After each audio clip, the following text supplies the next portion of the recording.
They were 72 years old, homeless, and left with nothing when a church charity sent them to die quietly in a forgotten desert town. But inside the crumbling adobe house they were given for free, behind a wall nobody had opened in 15 years, they found $275 million in cash, gold, and bonds that would either save their lives or end them. Before we dive into this story, make sure to smash subscribe, because tomorrow we have an extra special story for you that will blow your mind. The fluorescent lights of County General Hospital flickered overhead like dying fireflies as Margaret Davis sat in the plastic chair outside room 412. Her weathered hands folded in her lap, her wedding ring loose on her finger after losing 32 pounds. She couldn't afford to lose. She had been sitting there for 6 hours, waiting for doctors to tell her what she already knew in her bones. That Walter, her husband of 51 years, was dying, and there was nothing their insurance would cover because they didn't have insurance anymore. The medical bills had started 18 months ago when Walter collapsed at Morrison's hardware store, where he had worked part-time to supplement their Social Security checks. He had been restocking shelves, carrying a box of hammers that probably weighed less than 20 pounds, when his legs simply gave out beneath him. Margaret remembered the phone call, the way the store manager's voice had cracked with worry. The ambulance ride, where she had held Walter's clammy hand and watched his face turn grey as ash. Heart attack, the emergency room doctors had said. Severe. Triple bypass required. That was $47,000 they didn't have. Then came the medications. The blood thinners that cost $300 a month. The follow-up surgeries when complications arose. The infections that required hospitalization, the specialists, who all charged separately. Each bill arrived like a hammer blow to the skull. $12,000, $8,000, $23,000, $15,000, $9,000. They had depleted their savings account in 4 months. The account Walter's father had helped them open in 1973. The one they had fed $20 at a time for decades. Watching it grow with the patience of people who understood that wealth was built slowly, carefully, one sacrifice at a time. Gone in 16 weeks. Evaporated into the vast machinery of American healthcare like water poured onto desert sand. They had sold their car in 6 months. The 2004 Honda Civic, with 187,000 miles on it. The one Margaret had learned to drive in. The one that had carried their son Daniel to his first day of school, his last day of school, and eventually to the airport when he deployed to Afghanistan. A dealer had given them $2,300 for it. The money was gone in 11 days. By month 8, they had taken out a second mortgage on their small house, the 3-bedroom ranch, with the blue shutters on Maple Street, where they had raised Daniel, where they had celebrated 51 Christmases, where every floorboard creaked with memory. The bank had been happy to lend them $80,000 at 12% interest. Margaret had signed the papers with hands that shook so badly the notary had to steady the page. That money had lasted almost a year. Margaret remembered the exact moment she knew they were finished. It was a Tuesday morning in March, unusually cold for Virginia, when the foreclosure notice arrived. She had been making oatmeal, the cheap kind that came in the big cylinder container from the dollar store, when she heard the mail slot clatter.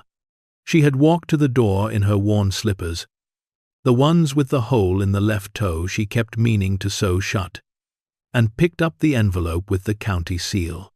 Her hands hadn't even trembled when she read the first line. Final notice of foreclosure proceedings. Plester Farm, Rend, by. In then Major. She was too tired for tears, too hollowed out by 18 months of watching Walter deteriorate, while their entire life dissolved around them. Too numb from the constant anxiety that had become her baseline state of existence. She had simply stood there in the hallway, envelope in hand, and thought, so, this is how it ends. Walter had taken it worse. He had sat at the kitchen table, the one his grandfather had built from reclaimed barnwood, in 1943, the one that had survived the Depression and World War II, and raising 6 children, and he had put his head in his hands, his shoulders had shaken, his breath had come in hitching gasps. 51 years, he had whispered through his fingers. I promised you would always have a home. I promised your father when I asked for your hand. I promised myself. 51 years, Margaret. She had walked to him, wrapped her arms around his shoulders from behind, and kissed the top of his head where his hair had thinned, to white wisps as delicate as spiderweb.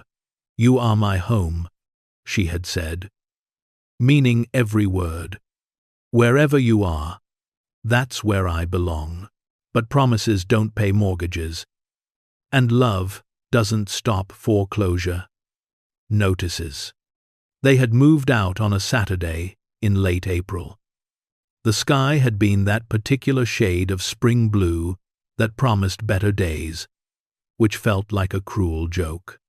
No family came to help because their only son Daniel had died in Kandahar province in 2007. Stepping on an IED while on patrol, age 24, and Margaret's sister Helen had passed from ovarian cancer 3 years before that. Neighbors they had known for decades watched from behind curtains as Walter and Margaret loaded their remaining possessions into a borrowed pickup truck. The Hendersons, who lived next door for 40 years, didn't come outside. The Patels across the street, who Margaret had baked cookies for every Christmas, suddenly had urgent business inside their home. Only old Mr. Chen from 2 houses down had the decency to stand on his porch and wave, his eyes wet with tears he didn't try to hide. They loaded the truck with what they could carry.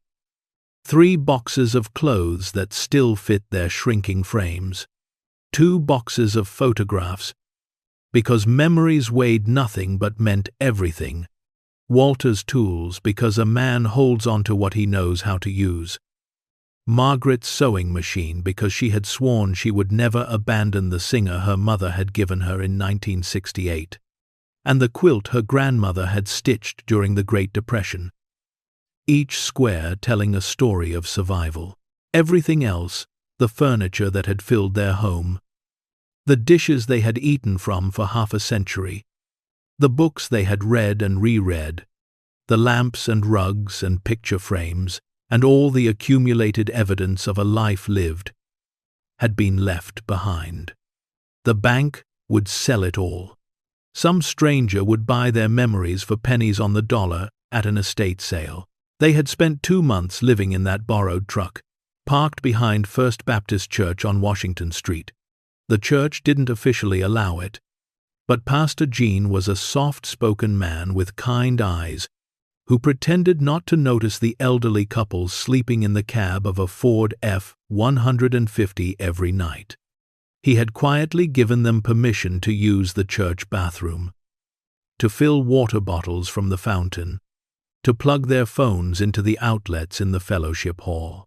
The congregation brought them meals sometimes, casseroles in disposable aluminum pans, sandwiches in paper bags. A woman named Beth, who worked as a nurse, brought them first aid supplies and vitamins, though they could never quite bring themselves to tell her those vitamins couldn't replace Walter's heart medications, which they could no longer afford. Walter's health deteriorated without the prescriptions. Margaret watched him grow grayer, thinner, slower. His breathing became labored. His ankles swelled. His lips took on a bluish tinge that terrified her in the middle of the night, when she woke to check if he was still breathing. She held his hand at night in the cramped truck cab, their bodies pressed together, not from passion, but from necessity and fear, and she prayed for a miracle, even though she had stopped believing in those somewhere around the time the medical bills started arriving. The miracle came in the form of Pastor Jean. He approached them one morning in late June, as they were folding the blankets they used as cushions against the truck's hard seats. The Virginia heat was already oppressive, the sun beating down with the kind of intensity that promised another 100-degree day. "Walter, Margaret," he had said, sitting on the tailgate of their truck, "I need to talk to you about something." They had braced themselves for the inevitable. The church board had complained. They had to leave. They understood. They were grateful for the 2 months. They would figure something out. But Pastor Jean had surprised them. "There's a program," he had said, pulling out a worn brochure from his jacket pocket, "run by a coalition of churches across the Southwest. Small desert towns that are dying, populations shrinking, young people leaving, houses sitting empty. They are trying to bring people back, offer homes to folks who need them. No rent, no mortgage, just property taxes, which are basically nothing out there." Walter had been skeptical. His whole life had taught him that free things came with hidden costs. "What's the catch?" Pastor Jean had smiled sadly. "The way people do when they are about to tell you something you won't want to hear but need to know. The catch is, it's the middle of nowhere. No hospitals nearby, no grocery stores, barely any people. The towns are dying because life there is hard. Desert climate, extreme heat, isolation, but it's living. It's shelter. It's a chance." Margaret and Walter had looked at each other in that way couples do after 50 years together, communicating entire conversations without speaking a single word. Their eyes said, "We are out of options. We cannot survive another month in this truck. Walter is dying. We have nothing to lose because we already lost everything." "Where?" Walter had asked, his voice hoarse. "Town called Dusty Springs, Arizona. About 3 hours south of Phoenix, middle of the Sonoran Desert. Population 93, last I checked. They have a house available. Adobe construction. Been empty. About 15 years. It's yours if you want it." "For how long?" Margaret had asked, suspicious of temporary solutions. "Next to Sapal, permanently. Free and clear. You just pay annual property taxes. Then, free and quote, how much are the taxes?" Pastor Jean had checked his notes. $286 per year. Walter had blinked. "A year? Not a month?" "A year. Desert property in the middle of nowhere has no value, but the house is structurally sound. It has a well, solar panels, the basics. It will keep you alive." Margaret had felt tears prick her eyes for the first time in months. She had thought she was too dehydrated, too depleted to cry anymore. But the idea of walls around her again, of a door she could lock, of a roof overhead that she didn't have to share with insects and Virginia humidity, it broke something loose inside her chest. "When can we go?" she had whispered. 3 weeks later, they were in a donated minivan driven by Beth, the nurse from the church, a woman in her 40s who had made this drive 17 times before, delivering desperate people to desperate places. She knew all the rest stops, all the cheapest gas stations, all the motels that would let you use the bathroom without buying something. The journey took them down Interstate 81 into Tennessee, then west on Interstate 40 through Nashville and Memphis and Little Rock. They drove through Oklahoma and the Texas Panhandle, through landscapes that grew progressively flatter and browner and emptier. Then south into New Mexico and finally Arizona, where the earth turned red and the sky grew so vast it seemed to swallow everything. They stopped for the night outside Albuquerque at a motel that charged $39 for a room with 2 beds and a shower that only produced cold water. Margaret had stood under that cold stream for 20 minutes, washing away 2 months of truck-living grime, crying into the tile wall where Walter couldn't hear her. The second day took them through the Sonoran Desert. The temperature climbed to 113 degrees. The air conditioning in the van struggled. Beth bought them cold bottles of Gatorade at a gas station and made them drink slowly, explaining that the desert could kill you through dehydration before you even realized you were in trouble. "It's not like Virginia heat," she had said, her eyes serious in the rearview mirror. "Desert heat is different. Drier, more dangerous.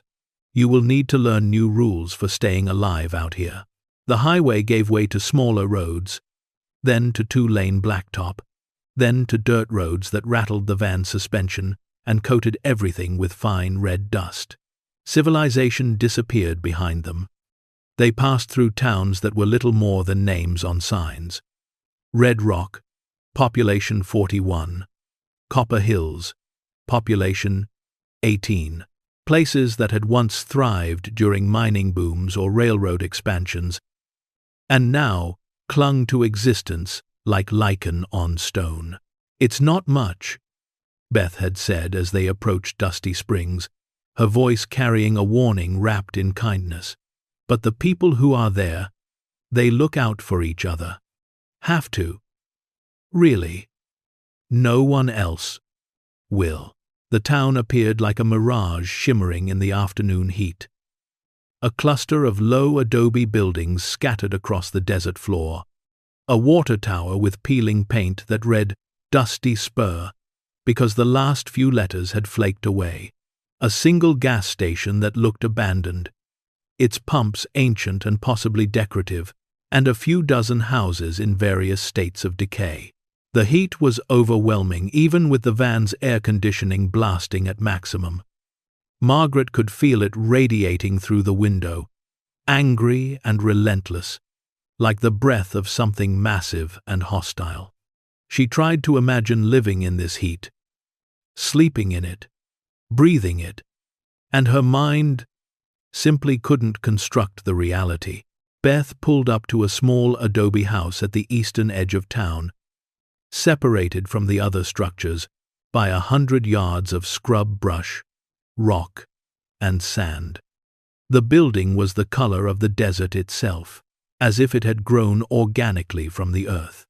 Flat-roofed, with small windows like suspicious eyes, and a heavy wooden door that looked like it had weathered decades of sun and wind and disappointment.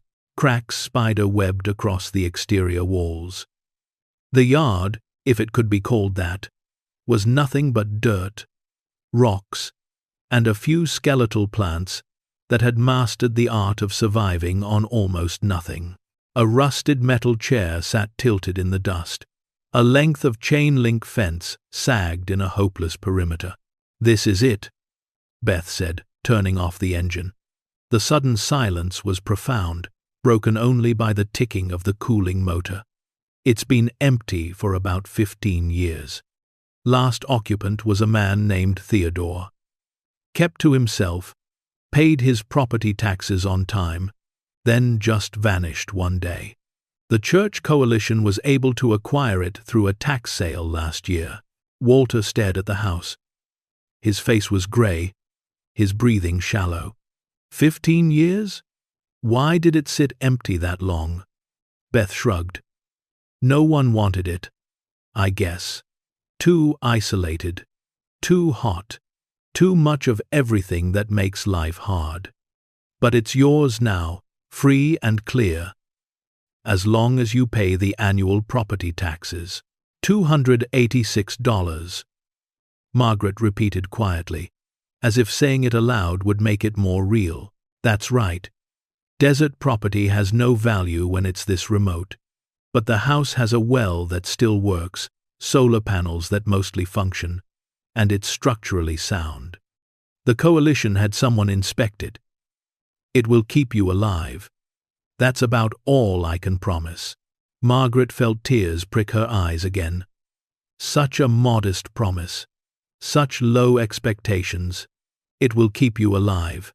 Not make you comfortable. Not bring you happiness. Not restore what you had lost. Just keep you breathing.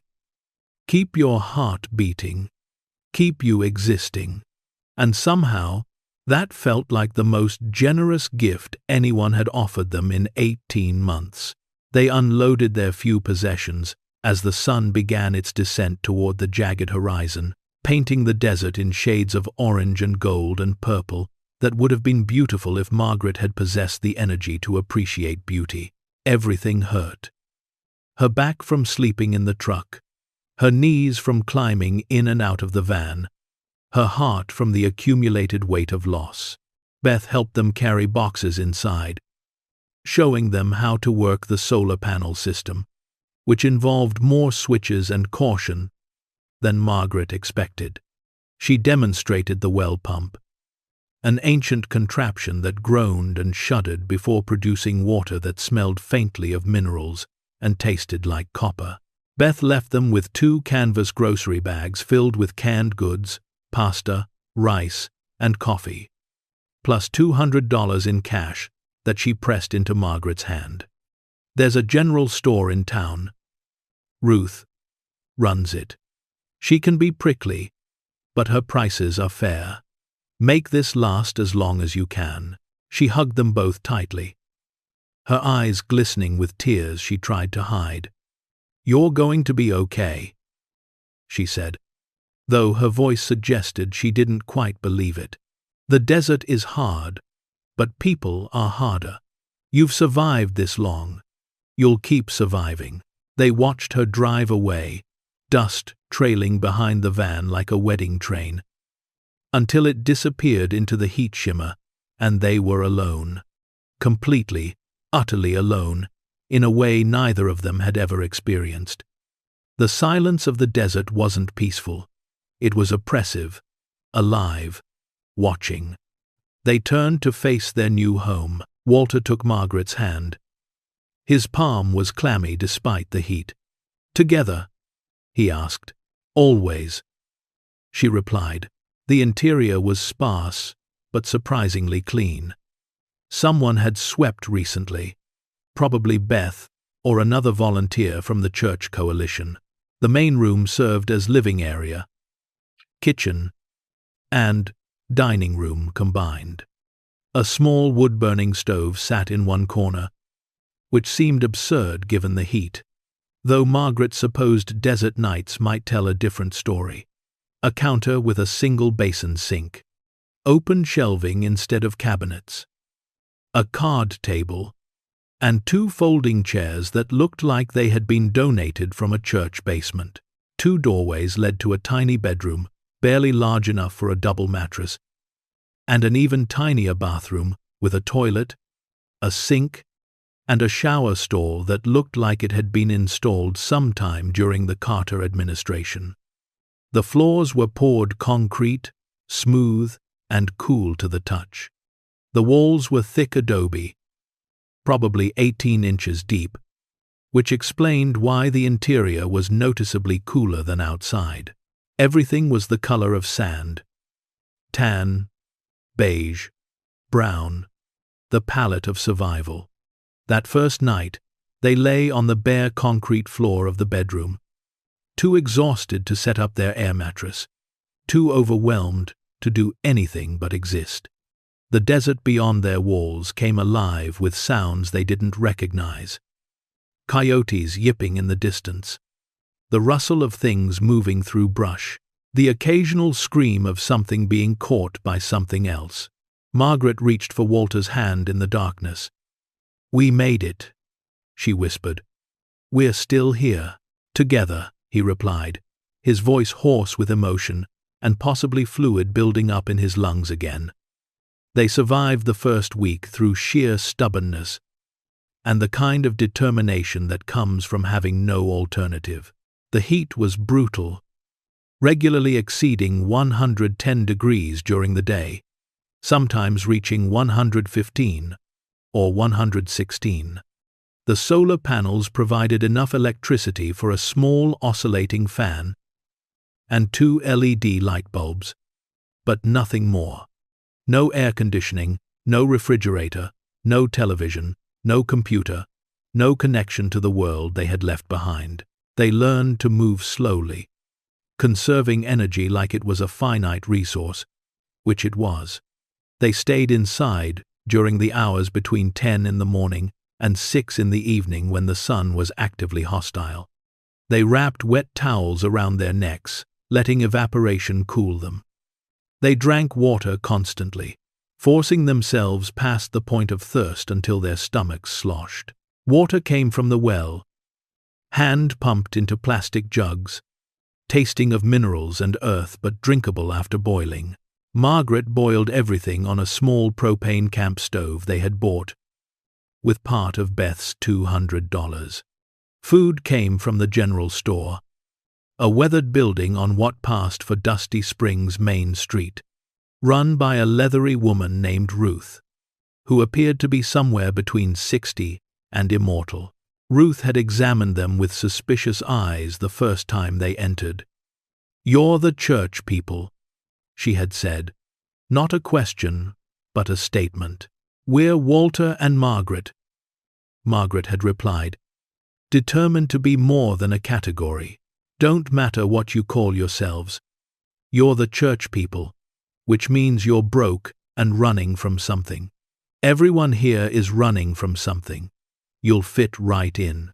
The store carried basics: canned goods, rice, beans, flour, sugar, coffee, toilet paper, soap. Ruth got a delivery truck once a month, assuming the driver remembered to come. Prices were higher than Margaret remembered from Virginia, but not unreasonably so given the remoteness. They bought carefully, counting every dollar: beans, rice, canned vegetables, oatmeal, the cheapest coffee available. Ruth watched them calculate, watched Walter's hands shake as he counted out bills, watched Margaret's eyes dart to prices, and then away when they were too high. "First month is hardest," Ruth said, her voice slightly less sharp. "You figure out how to stretch things, or you don't make it. Most don't." The other residents of Dusty Springs kept their distance at first. Margaret would occasionally see faces peering from windows as she and Walter took short walks in the early morning when the air was almost bearable. Eyes watching, judging, waiting to see if these new outsiders would survive or become another story of people who tried desert life and fled back to wherever they came from. They were the new refugees in a town of refugees, the fresh, wounded among the scarred. By the second week, they had established a routine. Wake before dawn, when the temperature dropped to merely uncomfortable. Walter would check the solar panels for dust and debris, wiping them clean with an old cloth. Margaret would prepare breakfast, usually oatmeal or beans heated on the propane stove, coffee if they were feeling extravagant. They would spend the brutal midday hours inside, reading old paperback books left by previous occupants, playing cards, or simply sitting in silence because conversation required energy they didn't have. The heat made thinking difficult, made everything move slower.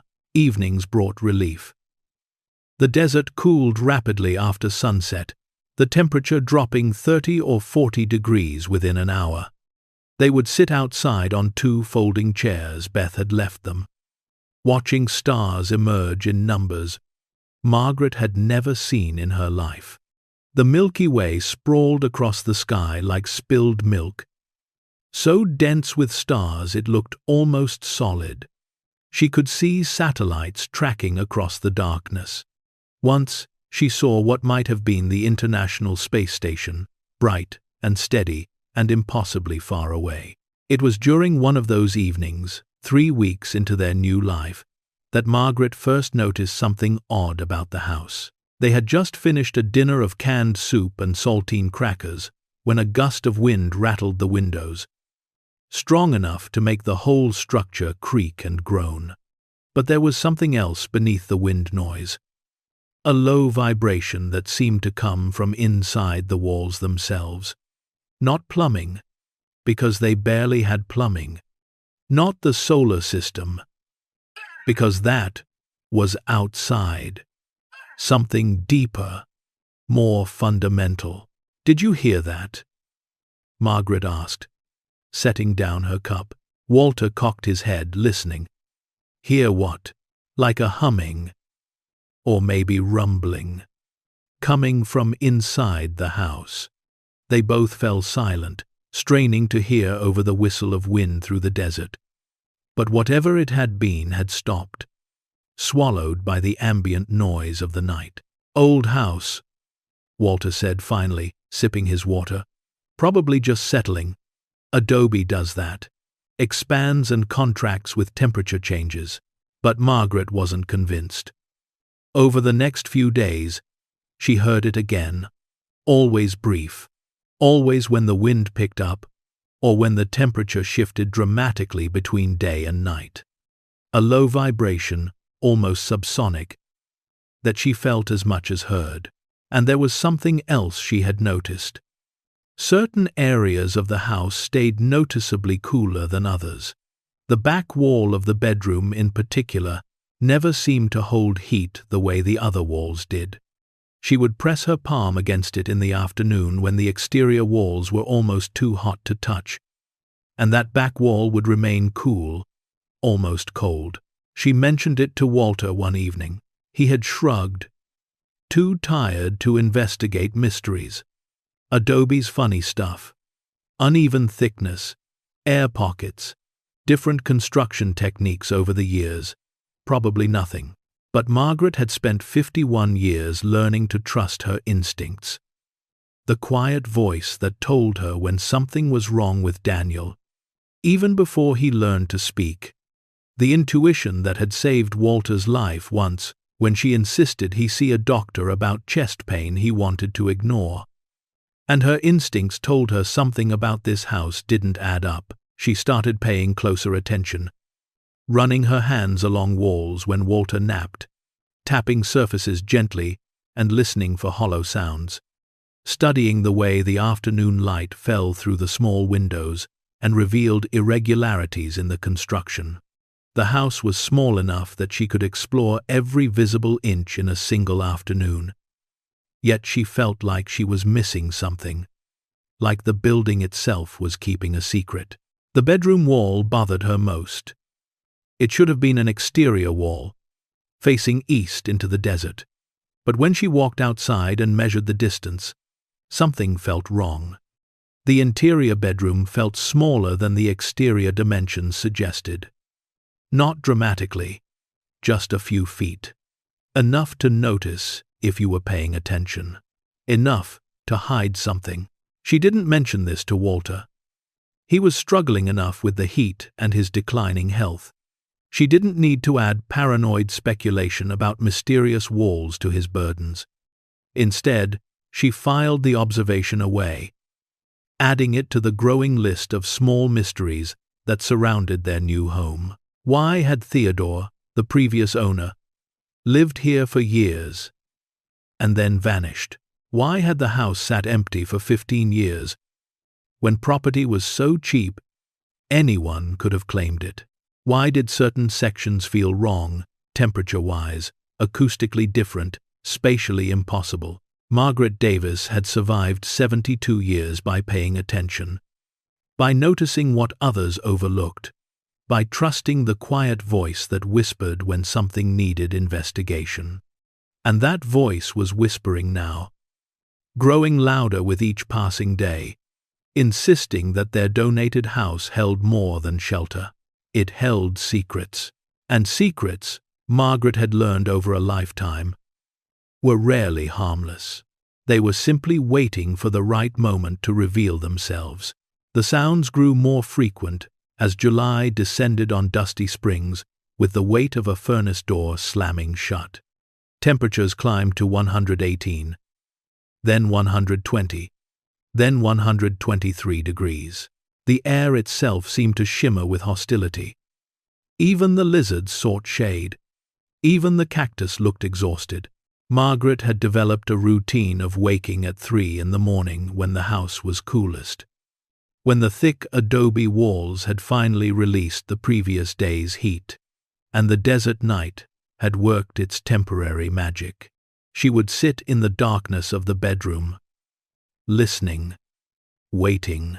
The sounds came most often during these hours, low vibrations that started somewhere deep in the structure and traveled through the walls like a pulse, not rhythmic, not predictable, but persistent.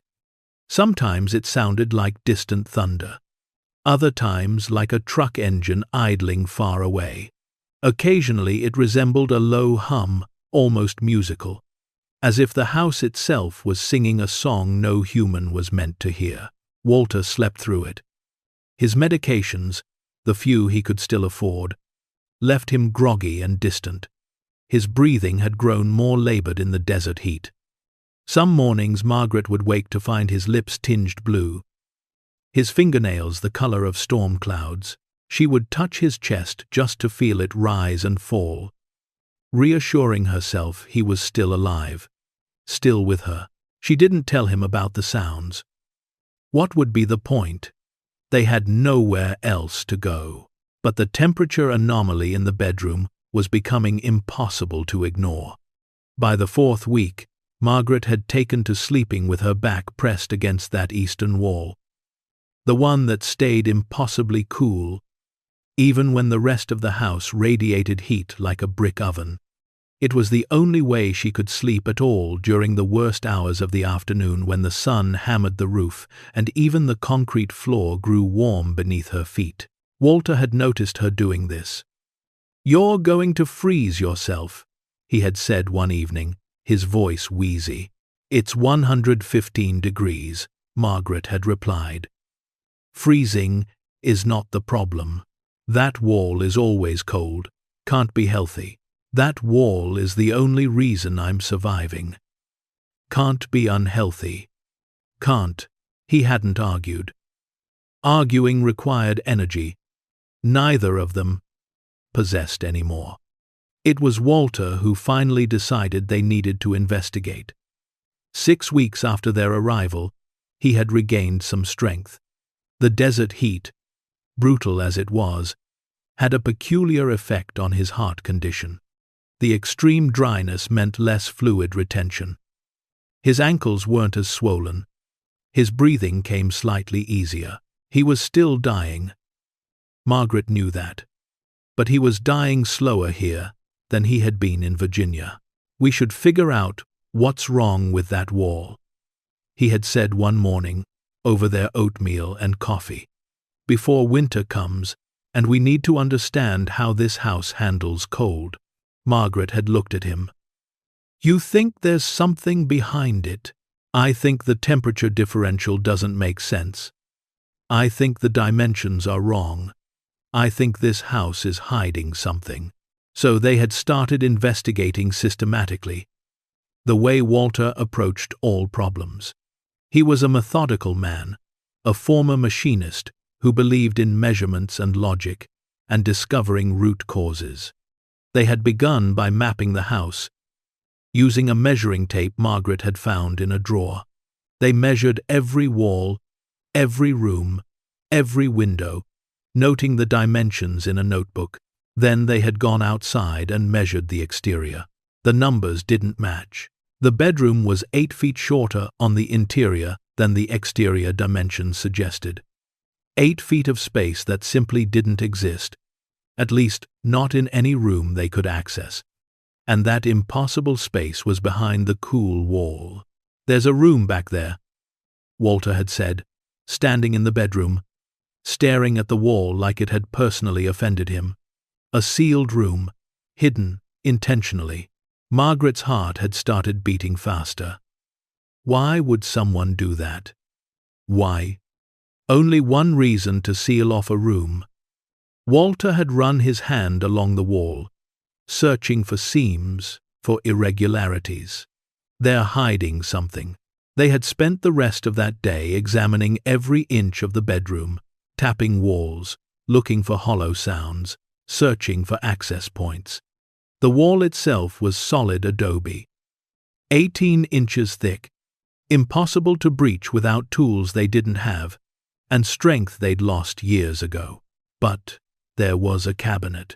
A large built-in wooden cabinet stood against the suspicious wall, floor to ceiling, about 4 feet wide. Margaret had been using it to store their few clothes, the 3 changes each that represented their entire wardrobe. She had never paid it much attention. It was just furniture, fixed in place, unremarkable. Walter had examined it more closely. The cabinet was old, handmade, constructed from solid wood that had darkened with age and desert dryness. The doors hung slightly crooked, no longer closing flush.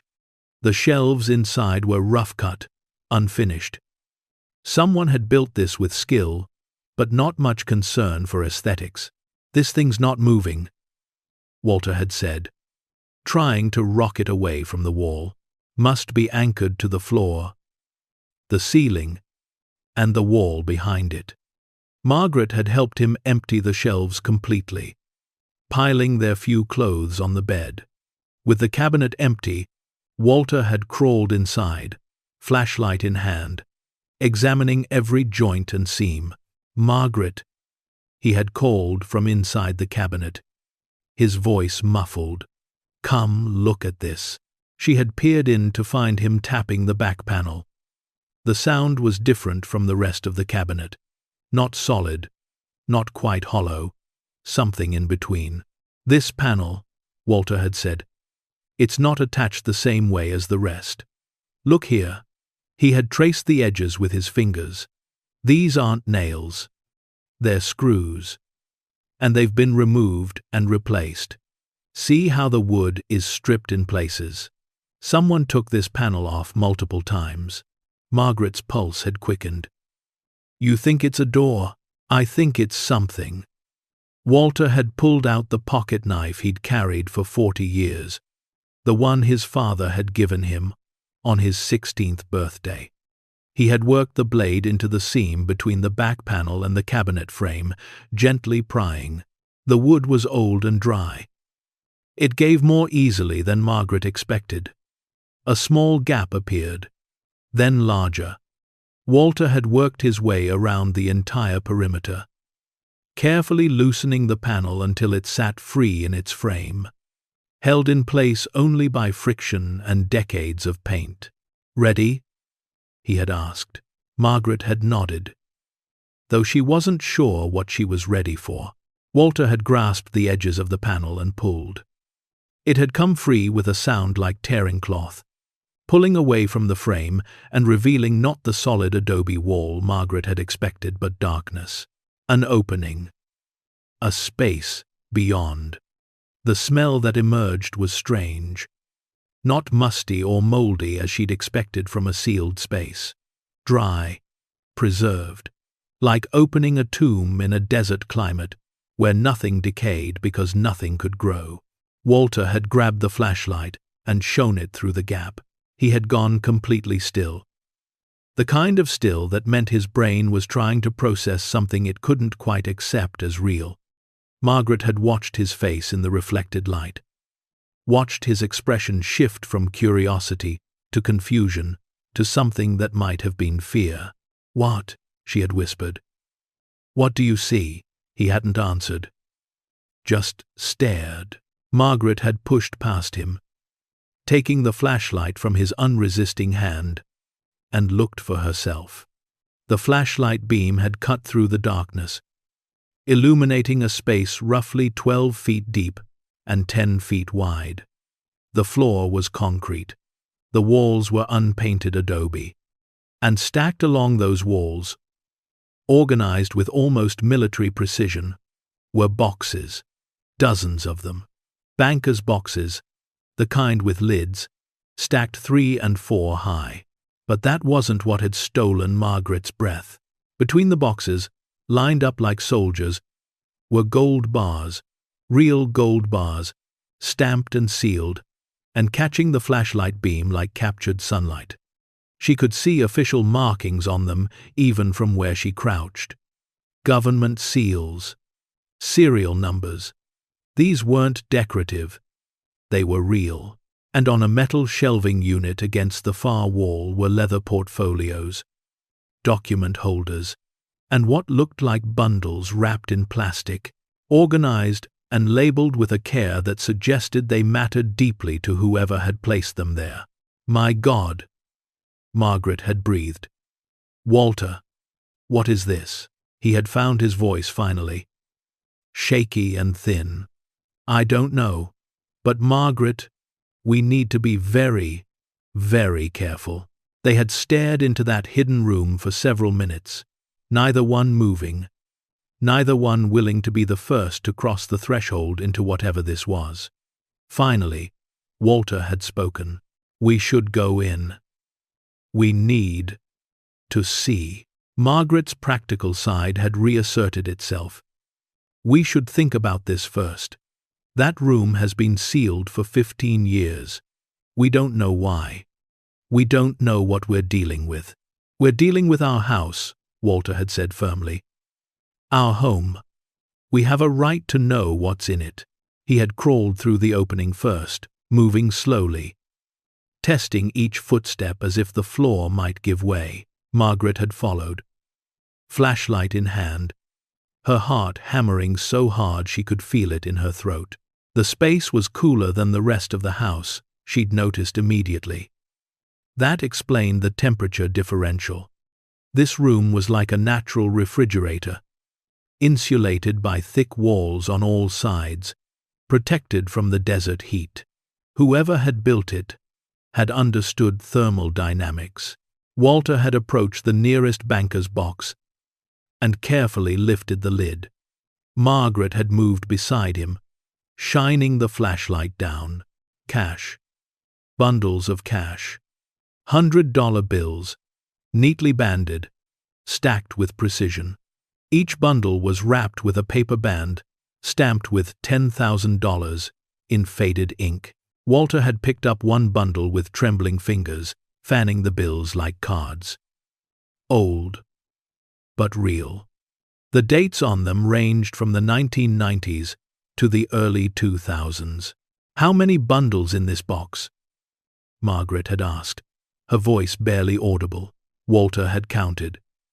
25. Maybe 30. That's $300,000. In one box, they had looked at the room, counted boxes, at least 50 of them, maybe more. "This can't be real," Margaret had whispered. "This is not possible." But Walter had already moved to the gold bars. He had lifted one with both hands, grunting with the effort. 400 ounces. He had read from the stamp. Pure gold. Government issue. "Margaret, these are worth maybe $700,000 each. How many are there?" He had counted, pointing with the flashlight. "I see 20, maybe more behind these boxes." Margaret had done the math in her head. The numbers too large to feel real. "That's $14 million, just in gold, plus the cash," Walter had added. "If every box has the same amount, that's another 15 million, at least," reported Walter. They had stood in silence, processing. Then Margaret had noticed the leather portfolios on the shelving unit. She had moved to them carefully, as if they might explode. The first one she opened contained bearer bonds, financial instruments that functioned like cash, payable to whoever held them. She didn't understand all the details, but she recognized the format from her father's estate. He'd had one worth $5,000. These weren't worth $5,000. The first bond she examined was for $10 million. She had checked another. 20 million. Another. 5 million.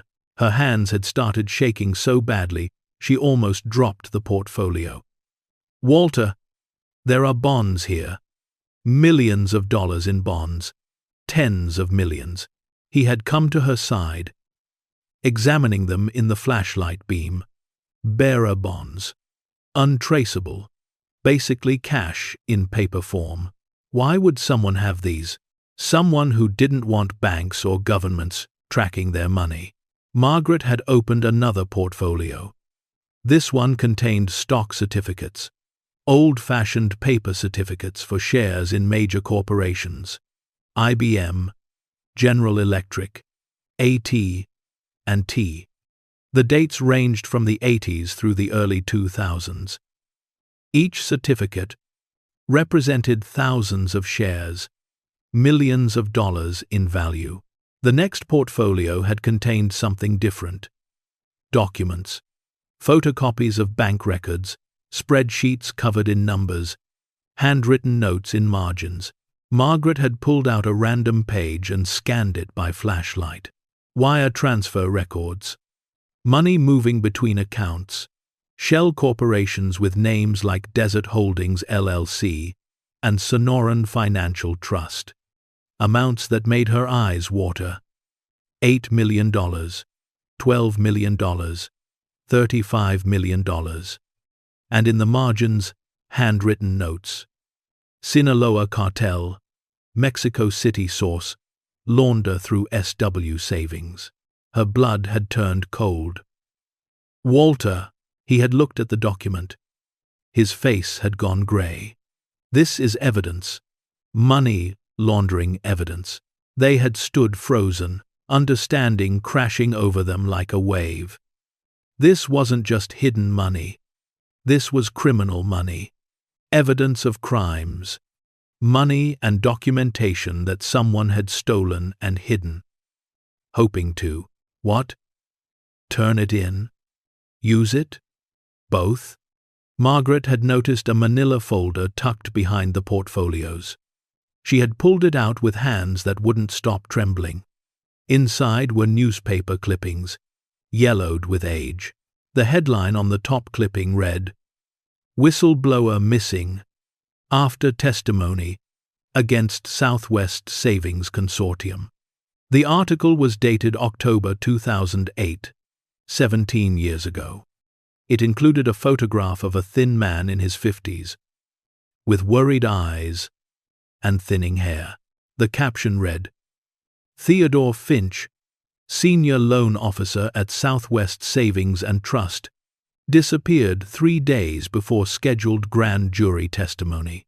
Margaret had read aloud, her voice shaking.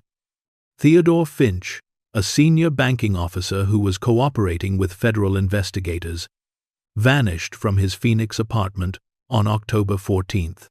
Finch had been providing evidence of alleged money laundering operations involving Mexican drug cartels and several regional banks. His disappearance has effectively ended the prosecution's case, as he was their primary witness.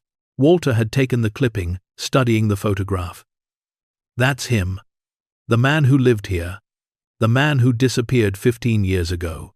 Margaret had continued reading. Finch claimed he had evidence of over $800 million in cartel money being laundered through legitimate banking channels between 2003 and 2007. He alleged bank executives, compliance officers, and state regulators were complicit.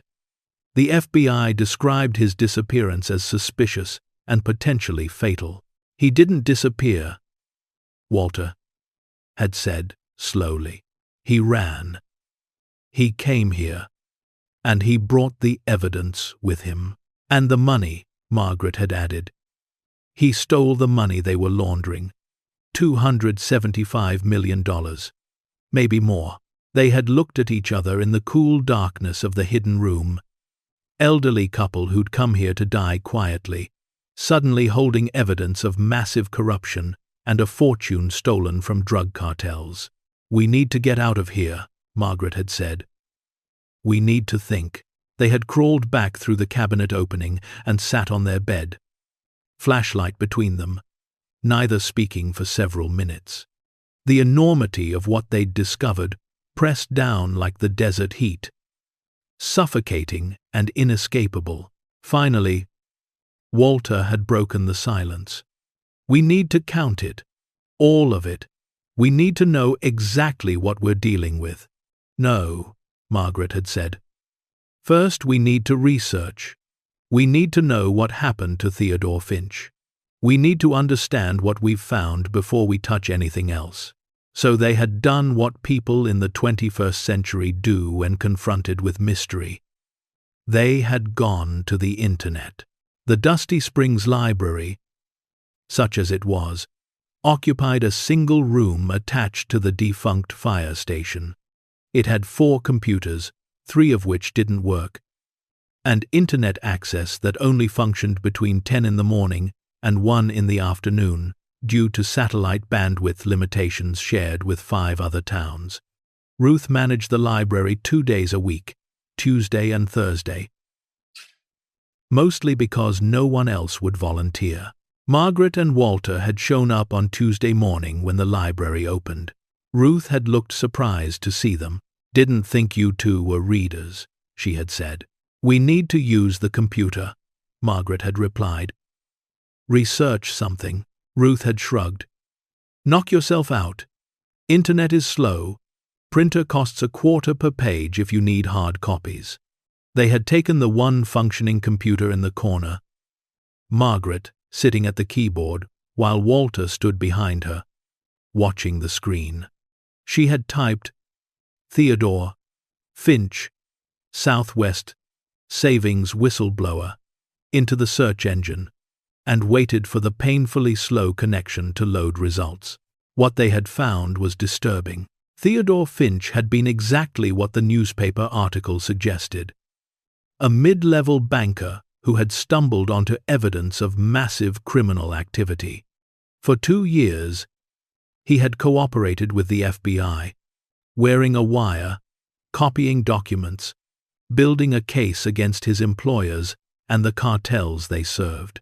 The prosecution had built an indictment that would have destroyed Southwest Savings and sent executives to prison for decades. But when Theodore disappeared, the case collapsed. Without their star witness, without his testimony, without the ability to authenticate the documents he'd provided, prosecutors had nothing that would survive cross-examination. The bank had paid a fine of $50 million, admitted no wrongdoing, and restructured. The cartel connections had never been proven. The executives had kept their jobs and their freedom. Theodore Finch had become a cautionary tale. The whistleblower who vanished, probably murdered, possibly paid off, definitely gone. But now Margaret and Walter knew the truth. Theodore hadn't been murdered in Phoenix. He'd fled to Dusty Springs. He'd bought the house through a shell corporation, using cash to avoid leaving a paper trail.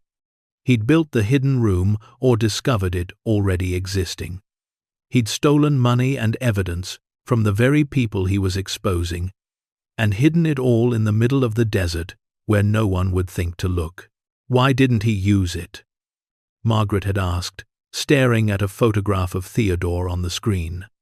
Why hide $275 million and live in poverty in the desert? Walter had thought about that. Maybe he was waiting for the heat to die down, waiting until it was safe to surface. Or maybe, Margaret had said slowly, he couldn't live with himself if he used dirty money. Maybe he meant to turn it all in eventually. Then why didn't he? Margaret had opened another search result. This one from a cold case database. Because something happened to him before he could. The screen had showed a missing persons entry for Theodore Finch, last seen in Phoenix in October 2008. Never found, presumed deceased, as of 2015, when he was declared legally dead. No body had ever been recovered. He died here, Walter had said quietly, in Dusty Springs, and no one knew. The house sat empty because no one realized he'd bought it under another name.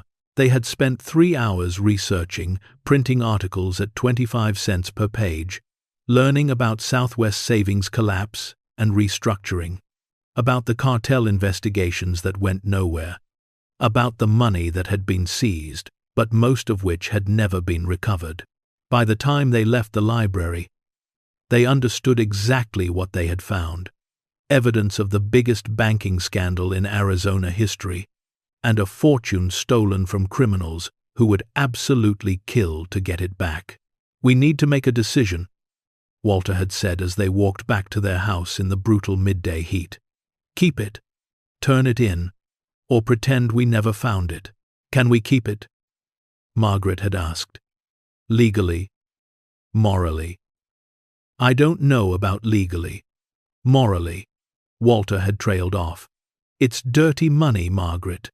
Cartel money. Money from drugs and death and suffering. But the cartels can't claim it," Margaret had pointed out. "They can't exactly file a police report saying someone stole their laundered drug money. No. But they can send people to get it back. People who don't file reports. People who make problems disappear." They had reached their house and stood outside in the shade of the small overhang. The heat radiated off the desert floor in visible waves. A lizard scurried past their feet, fleeing from nothing they could see. "If we turn it in," Margaret had said, "we get nothing. Maybe a small reward.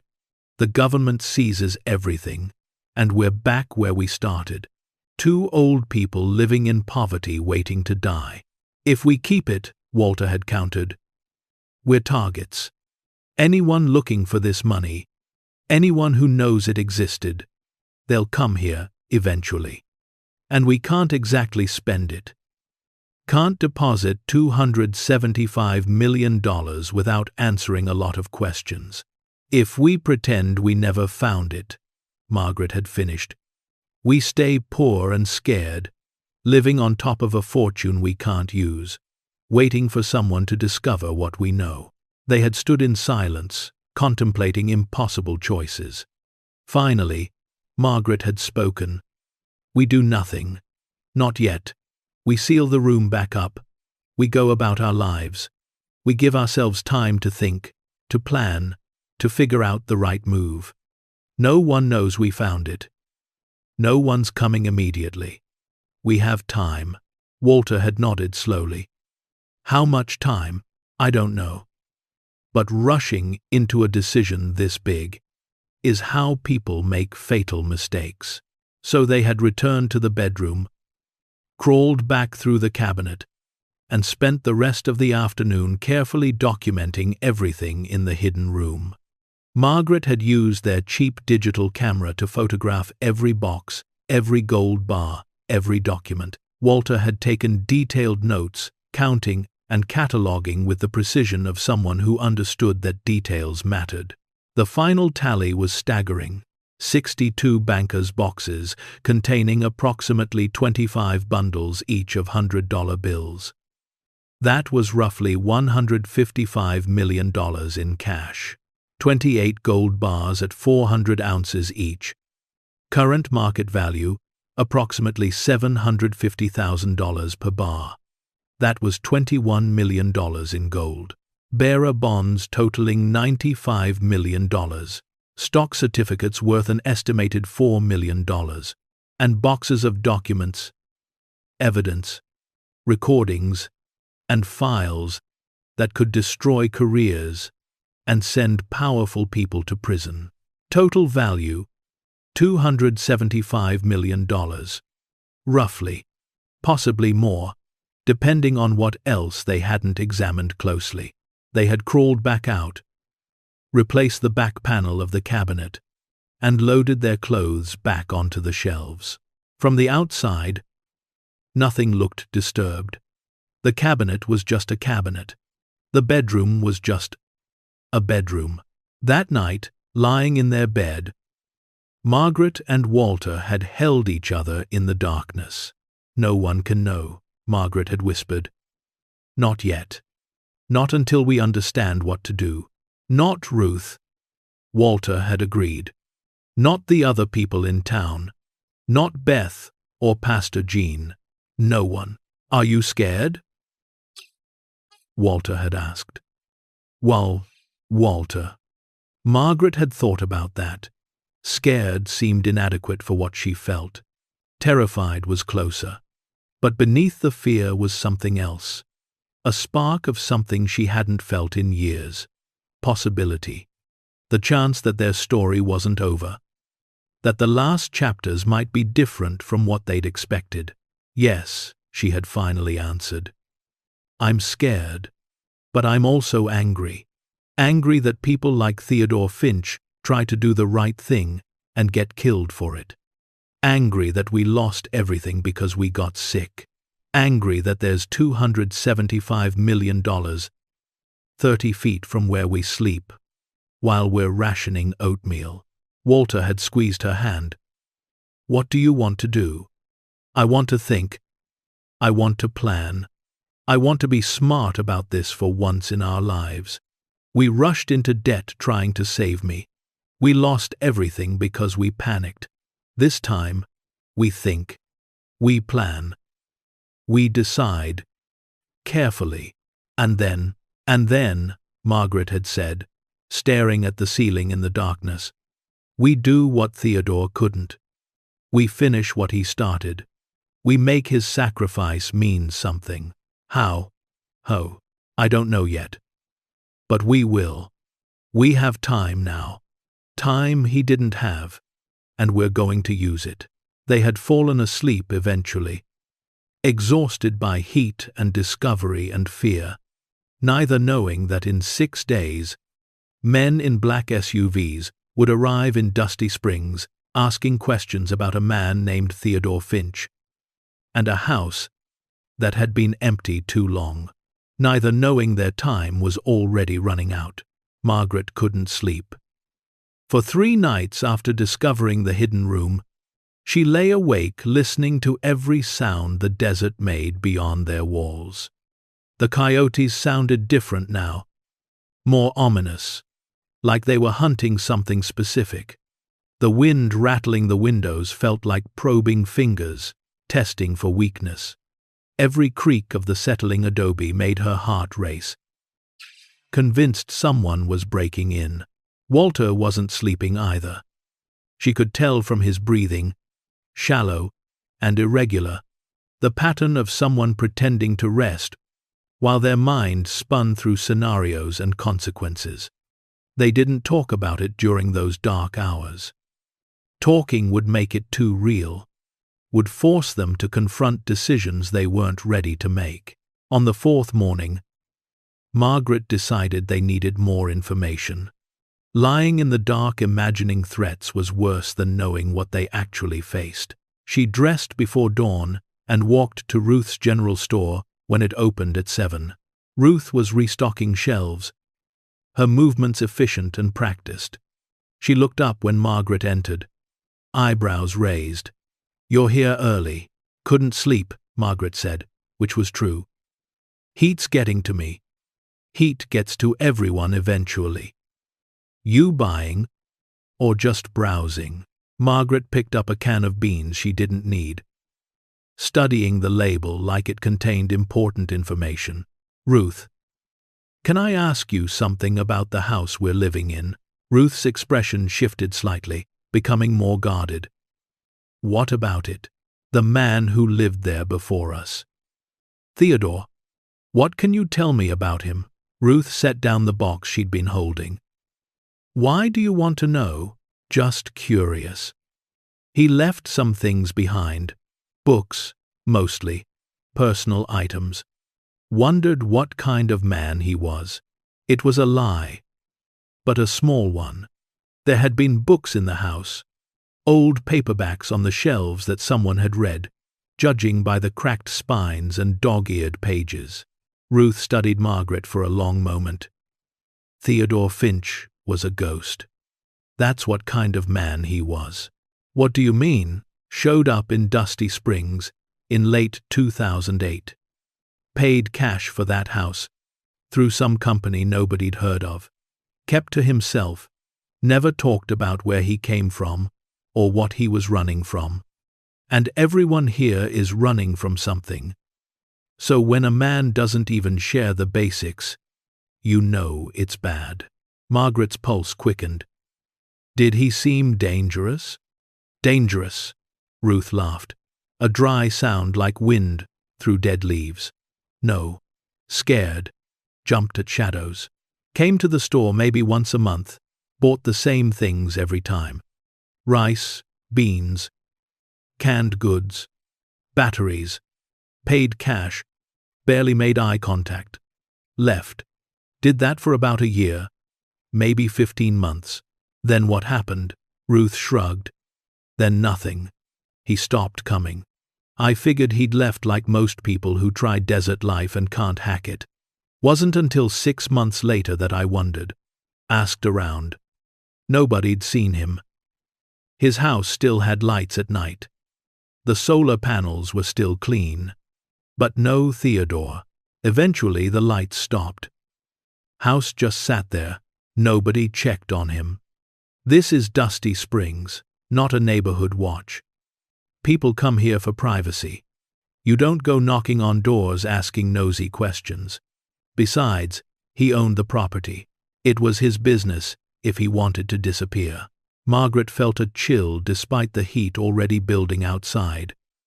You think something happened to him? Ruth's eyes were sharp. I think men who pay cash for houses in the middle of nowhere and jump at shadows don't usually have happy endings. But I also think that's none of my business. And it's none of yours either. Whatever Theodore Finch was running from, it died with him or it didn't. Either way, it's 17 years in the past. 15, Margaret corrected without thinking. He disappeared in 2008. That's only 17 years. Ruth's expression shifted to something harder. You're doing math awful quick for someone who's just curious about old books. Margaret realized her mistake. She'd revealed too much interest, too much knowledge. I'm just trying to understand the history of where we're living. That's natural, isn't it? Natural is minding your own business and being grateful you've got a roof. Ruth's voice had gone cold. Theodore Finch is gone. The house is yours now. Whatever else there is to know won't do you any good. Margaret bought the can of beans and left, feeling Ruth's eyes on her back all the way to the door. She'd made an error. In a town of 93 people where everyone noticed everything, she'd shown her hand too clearly. Ruth was suspicious now. When she got back to the house, Walter was sitting at the small table, their notebook open in front of him. He'd been up for hours, she could tell. His eyes had that exhausted, hollow look that came from too much thinking and not enough rest. We need to be more careful, Margaret said, setting down the beans. I just talked to Ruth, asked about Theodore. I think I made her suspicious. Walter nodded slowly. We're not equipped for this, Margaret. We're not investigators or criminals. We're two old people way over our heads. So, what do we do? I think we need to know everything. Not just pieces. Everything. We need to go back to the library, research deeper. We need to understand exactly what Theodore was involved in, what the stakes were, what happened to the money he exposed. We need to know who might still be looking for it. Margaret sat down across from him. You think someone's still looking? After 17 years, $275 million. Walter's laugh was bitter. People have killed for a lot less and waited a lot longer. Cartels don't forget. Banks don't write off that kind of loss. Somebody, somewhere, remembers. They'd returned to the library on Thursday, Ruth's day to volunteer. Margaret had been relieved. She wasn't ready to face Ruth's suspicious eyes again so soon. A different volunteer was there, an elderly man named Frank, who barely acknowledged them when they took the computer in the corner.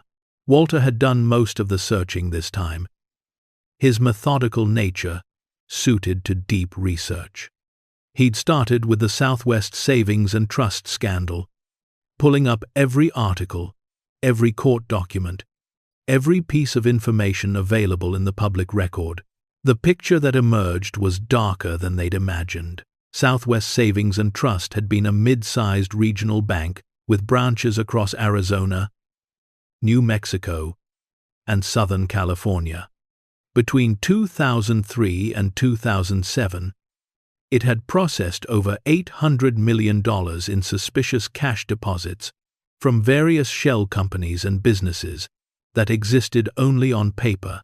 The FBI investigation had started in 2006 after routine bank examiners noticed irregularities.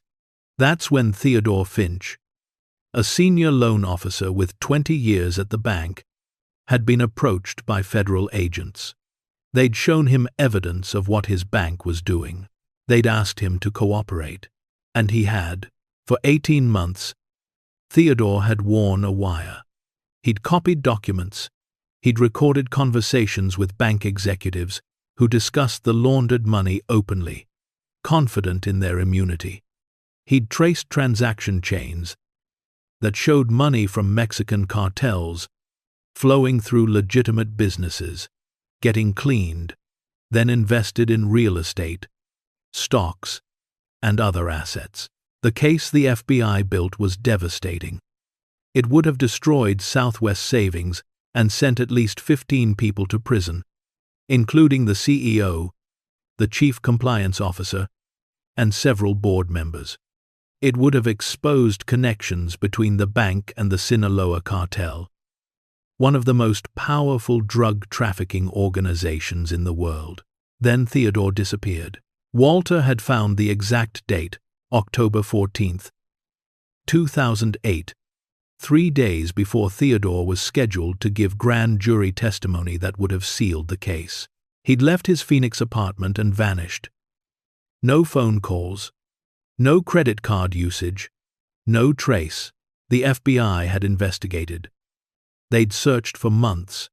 The prevailing theory was that the cartel had found him and killed him, disposing of the body in the desert, where it would never be found.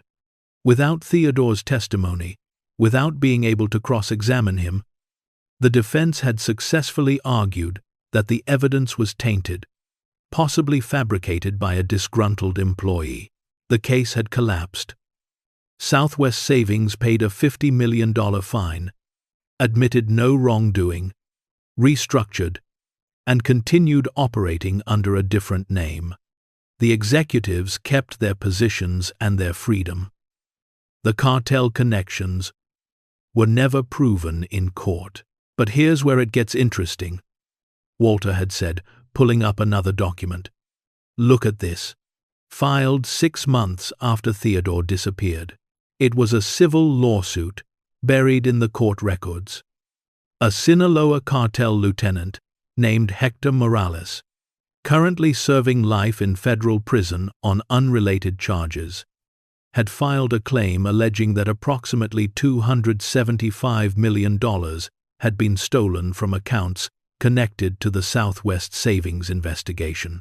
The lawsuit had been thrown out immediately. You couldn't sue to recover proceeds from drug trafficking, but the filing itself was significant. It confirmed that money had gone missing. A lot of money. Money the cartel desperately wanted back. Theodore didn't just run, Margaret had said, reading over Walter's shoulder. He stole their money. Every dollar they'd laundered through Southwest Savings that hadn't been seized yet. He took it before he disappeared. As insurance, Walter had added. He knew they'd come after him, so he took their money, their evidence, everything that could destroy them, and hid it where no one would think to look. In Dusty Springs. In our house. They'd sat in silence. The old computer humming, the implications washing over them like cold water. Theodore Finch hadn't been just a whistleblower. He'd been a thief who'd stolen from murderers. And now that money was sitting 30 feet from where Margaret and Walter slept every night. "There's more," Walter had said quietly. "Look at this." He'd pulled up a news article from 2010. 2 years after Theodore disappeared, 3 people connected to the Southwest Savings investigation had died.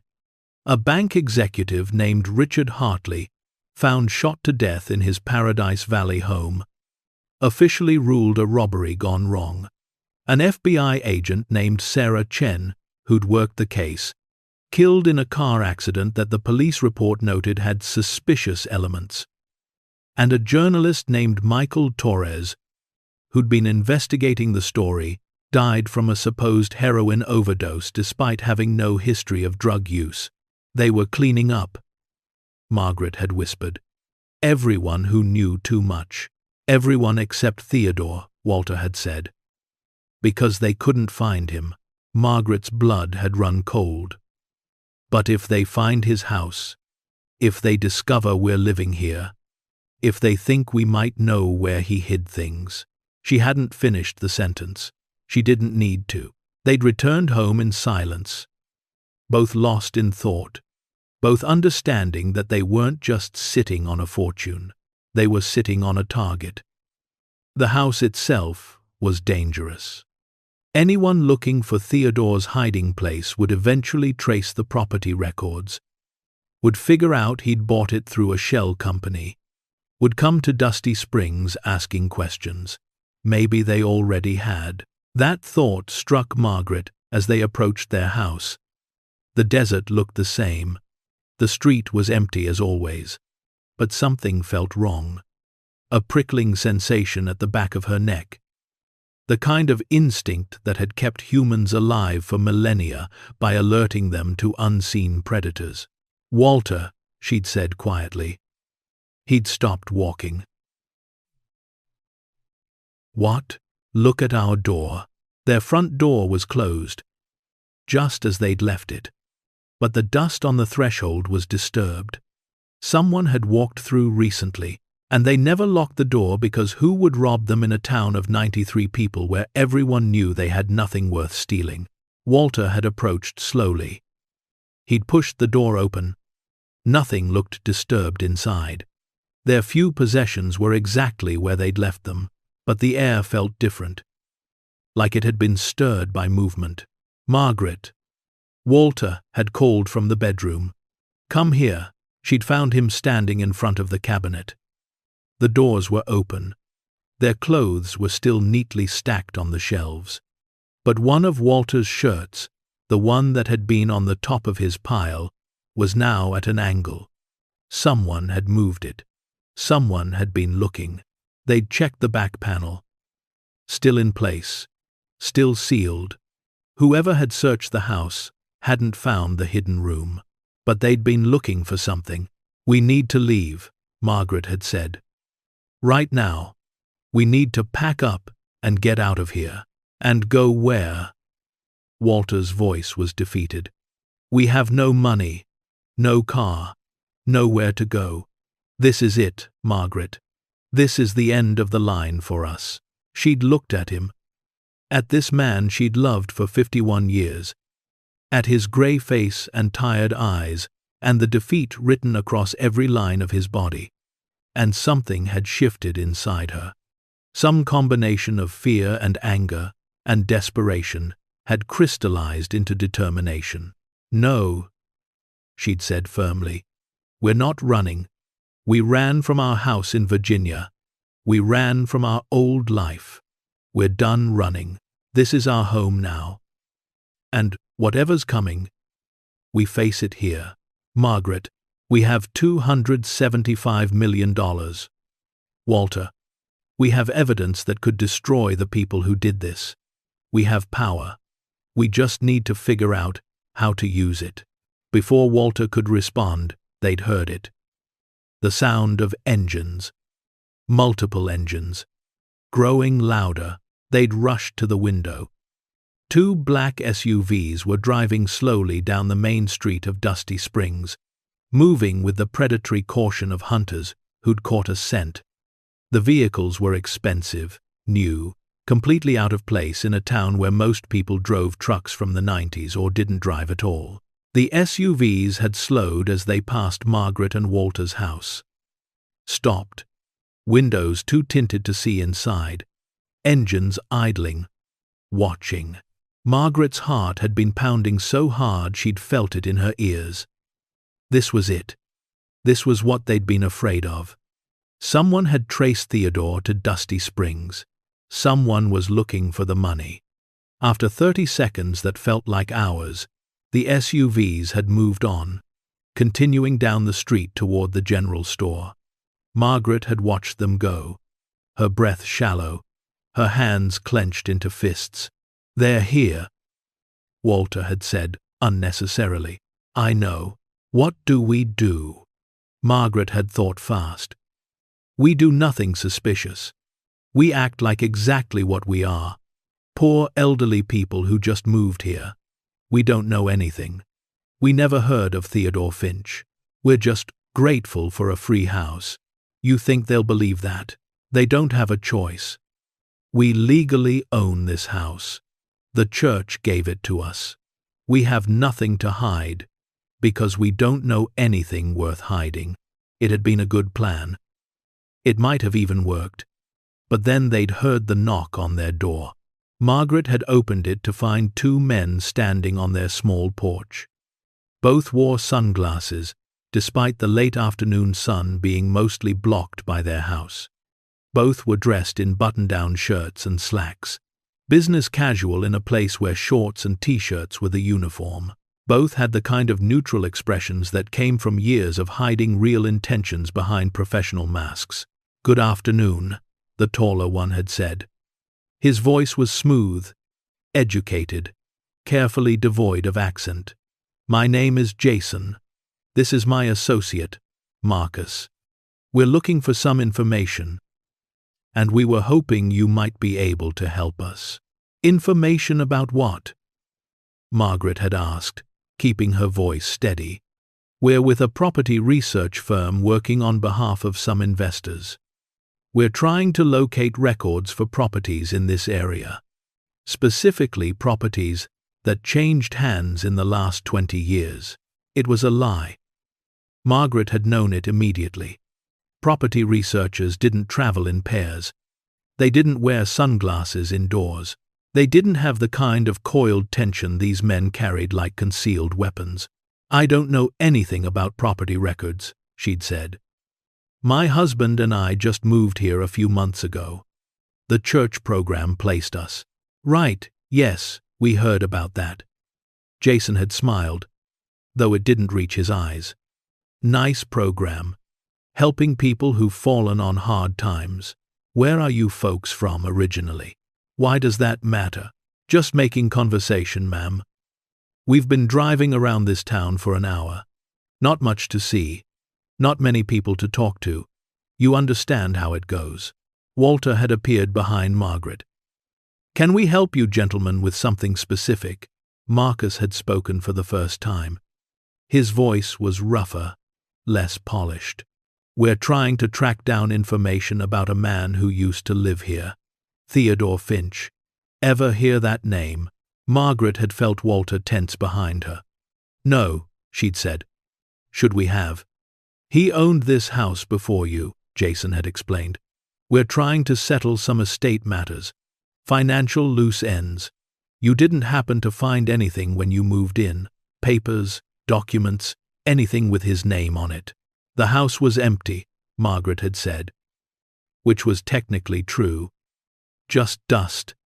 And some old furniture. "No hidden storage? No unexpected spaces?" Marcus had asked, his eyes sharp behind the sunglasses. Margaret's pulse had spiked. How much did they know? "It's an adobe house in the desert. I'm not sure what you're expecting to find. What happens next will turn this night upside down, reveal a truth nobody expected, and remind us why sometimes the quietest voices carry the most power. Stay tuned, to see what happens next. If you're enjoying the story, please like, share, and subscribe for more. Jason had pulled out a business card, holding it out to Margaret. If you do find anything at all, we'd appreciate a call. There might be a finder's fee involved. We're authorized to pay for information. Margaret had taken the card without looking at it. I'll keep that in mind. The two men had stood there for another moment, their body language suggesting they wanted to say more, wanted to push harder. Then Marcus had spoken again. Nice town, quiet, the kind of place where everyone knows everyone, where strangers stand out. It was a threat dressed up as observation. Good day, gentlemen, Walter had said firmly, stepping forward to close the door. They'd watched through the window as the men returned to their SUVs. But instead of leaving town, the vehicles had parked near Ruth's store. The men had gotten out and begun walking house to house, knocking on doors, talking to anyone who answered. They're questioning everyone, Margaret had said, looking for anyone who knew Theodore, anyone who might know about the house. Ruth, Walter had breathed. Ruth's going to tell them we were asking about Theodore this morning. Margaret's stomach had dropped. He was right. Ruth was suspicious of them already. When men in expensive SUVs showed up asking about Theodore Finch, she'd mentioned the new couple who'd suddenly developed an interest in the previous owner. We need to act, Margaret had said. Not later. Now. We need to make a decision. What decision? They already suspect us. Once Ruth talks to them, they'll be back, and they won't be polite about it. 1-7.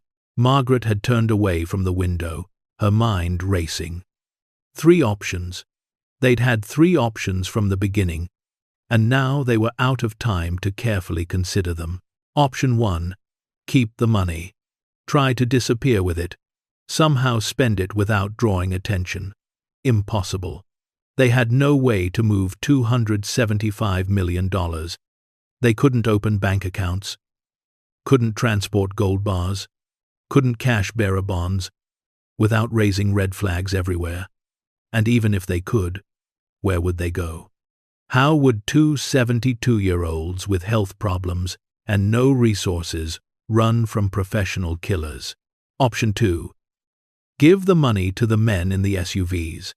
Tell them everything. Show them the hidden room. Hand over Theodore's fortune in exchange for being left alone. But men like that didn't leave witnesses. They didn't make deals with elderly people who'd stumbled onto secrets. They eliminated problems. Margaret and Walter would end up buried in the desert next to wherever Theodore was buried. Option 3. Turn it over to the authorities. But which authorities? Local police in a town of 93. The FBI, which might still have people compromised from the original investigation. State police? And what if they weren't believed?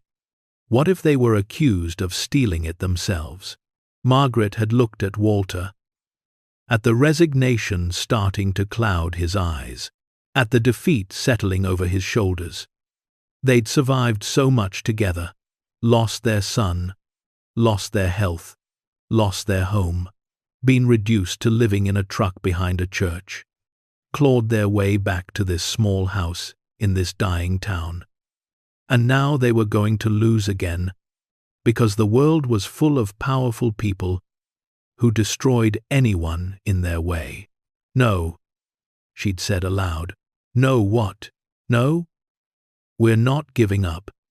There's a 4th option. What 4th option? Margaret had moved to the small table where Walter had left their notebook, the one where they'd documented everything in the hidden room. She'd picked up the pen and started writing. We fight, she'd said. We use what Theodore gave us the way he meant to use it. We finish what he started. Margaret, we can't fight these people. We're not equipped. We have $275 million and evidence that can send them to prison," she'd interrupted. "We have power. We just need to be smart about how we use it." Walter had watched her write, hope and fear warring on his face. "What are you doing?" "Making a list. Everyone we need to contact. Real FBI agents, ones we can verify. Journalists, lawyers, politicians who weren't involved in the original cover-up. We're going to expose everything. All of it. Every document Theodore hid. Every dollar he traced. We're going to make it so public, so loud, that killing us would be pointless because the truth will already be out. They'll come after us the moment we start making calls. Then we make all the calls at once, simultaneously. We can't be stopped if we're moving fast enough." Walter had sat down heavily. "This is insane. This is survival," Margaret had corrected. "We don't get to choose safe anymore. Safe doesn't exist for us. We either fight or we die. I'd rather die fighting." A knock had interrupted them. They'd frozen, looking at each other. Another knock, more insistent. Walter had opened the door to find Ruth standing there, her face grim. "They're asking about you two," she'd said without preamble. "Those men, asking about the new couple who showed up and started asking questions about Theodore Finch. Asking how you ended up with his house. Asking if you've done any renovations, any work on the property." "What did you tell them?" Margaret had asked. "I told them you two were broken, that you barely had enough energy to survive the heat, let alone renovate anything. I told them you asked about Theodore, out of curiosity, nothing more. I told them to leave you alone." Margaret had felt tears prick her eyes. "Why would you do that?" Ruth's expression had softened slightly. "Because I've seen enough desperate people come through here to recognize the real thing. And because those men are the kind who don't ask questions unless they're planning to do something about the answers. Whatever you've gotten yourselves into, you don't deserve whatever they've got planned." "Thank you," Walter had said quietly. "Don't thank me. Get smart. Those men are staying at the motel in Copper Hills, 20 miles west. They'll be back tomorrow. Whatever you're going to do it tonight." She'd left before they could respond. Margaret and Walter had looked at each other in the fading light of their small house, decision crystallizing. They were out of time, out of options, out of everything except courage. "We call the FBI tonight," Margaret had said. "We tell them everything. We offer full cooperation in exchange for protection. We finish what Theodore started." Walter had nodded slowly. "If we do this, there's no going back. Our lives will never be private again. Our lives stopped being private when we lost everything," Margaret had replied. "At least this way, maybe we can help make sure it doesn't happen to someone else. Maybe we can give Theodore's sacrifice meaning."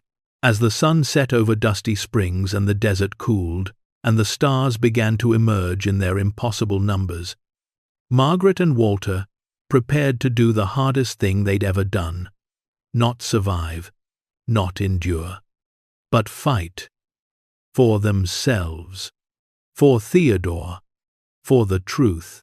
They'd found a phone number for the FBI Phoenix field office. They'd rehearsed what to say. They'd gathered their evidence, their photographs, their documentation. And when full darkness fell, and the men in the black SUVs were safely 20 miles away, Margaret had picked up their cheap cell phone and dialed. A professional voice had answered. "Federal Bureau of Investigation, Phoenix Field Office." Margaret had taken a deep breath. "My name is Margaret Davis. I'm calling about the Theodore Finch case from 2008. I know what happened to him, and I know where he hid $275 million. The silence on the other end had lasted 3 heartbeats. Then, "Ma'am, please stay on the line. I'm transferring you to someone who needs to hear this." Margaret had looked at Walter. He'd taken her free hand. Together, elderly and terrified and determined, they'd waited to tell their story to someone who might actually be able to help. The war was just beginning. The phone had been transferred 3 times before Margaret finally heard a voice that sounded like it belonged to someone who actually understood what she was saying. "Mrs. Davis.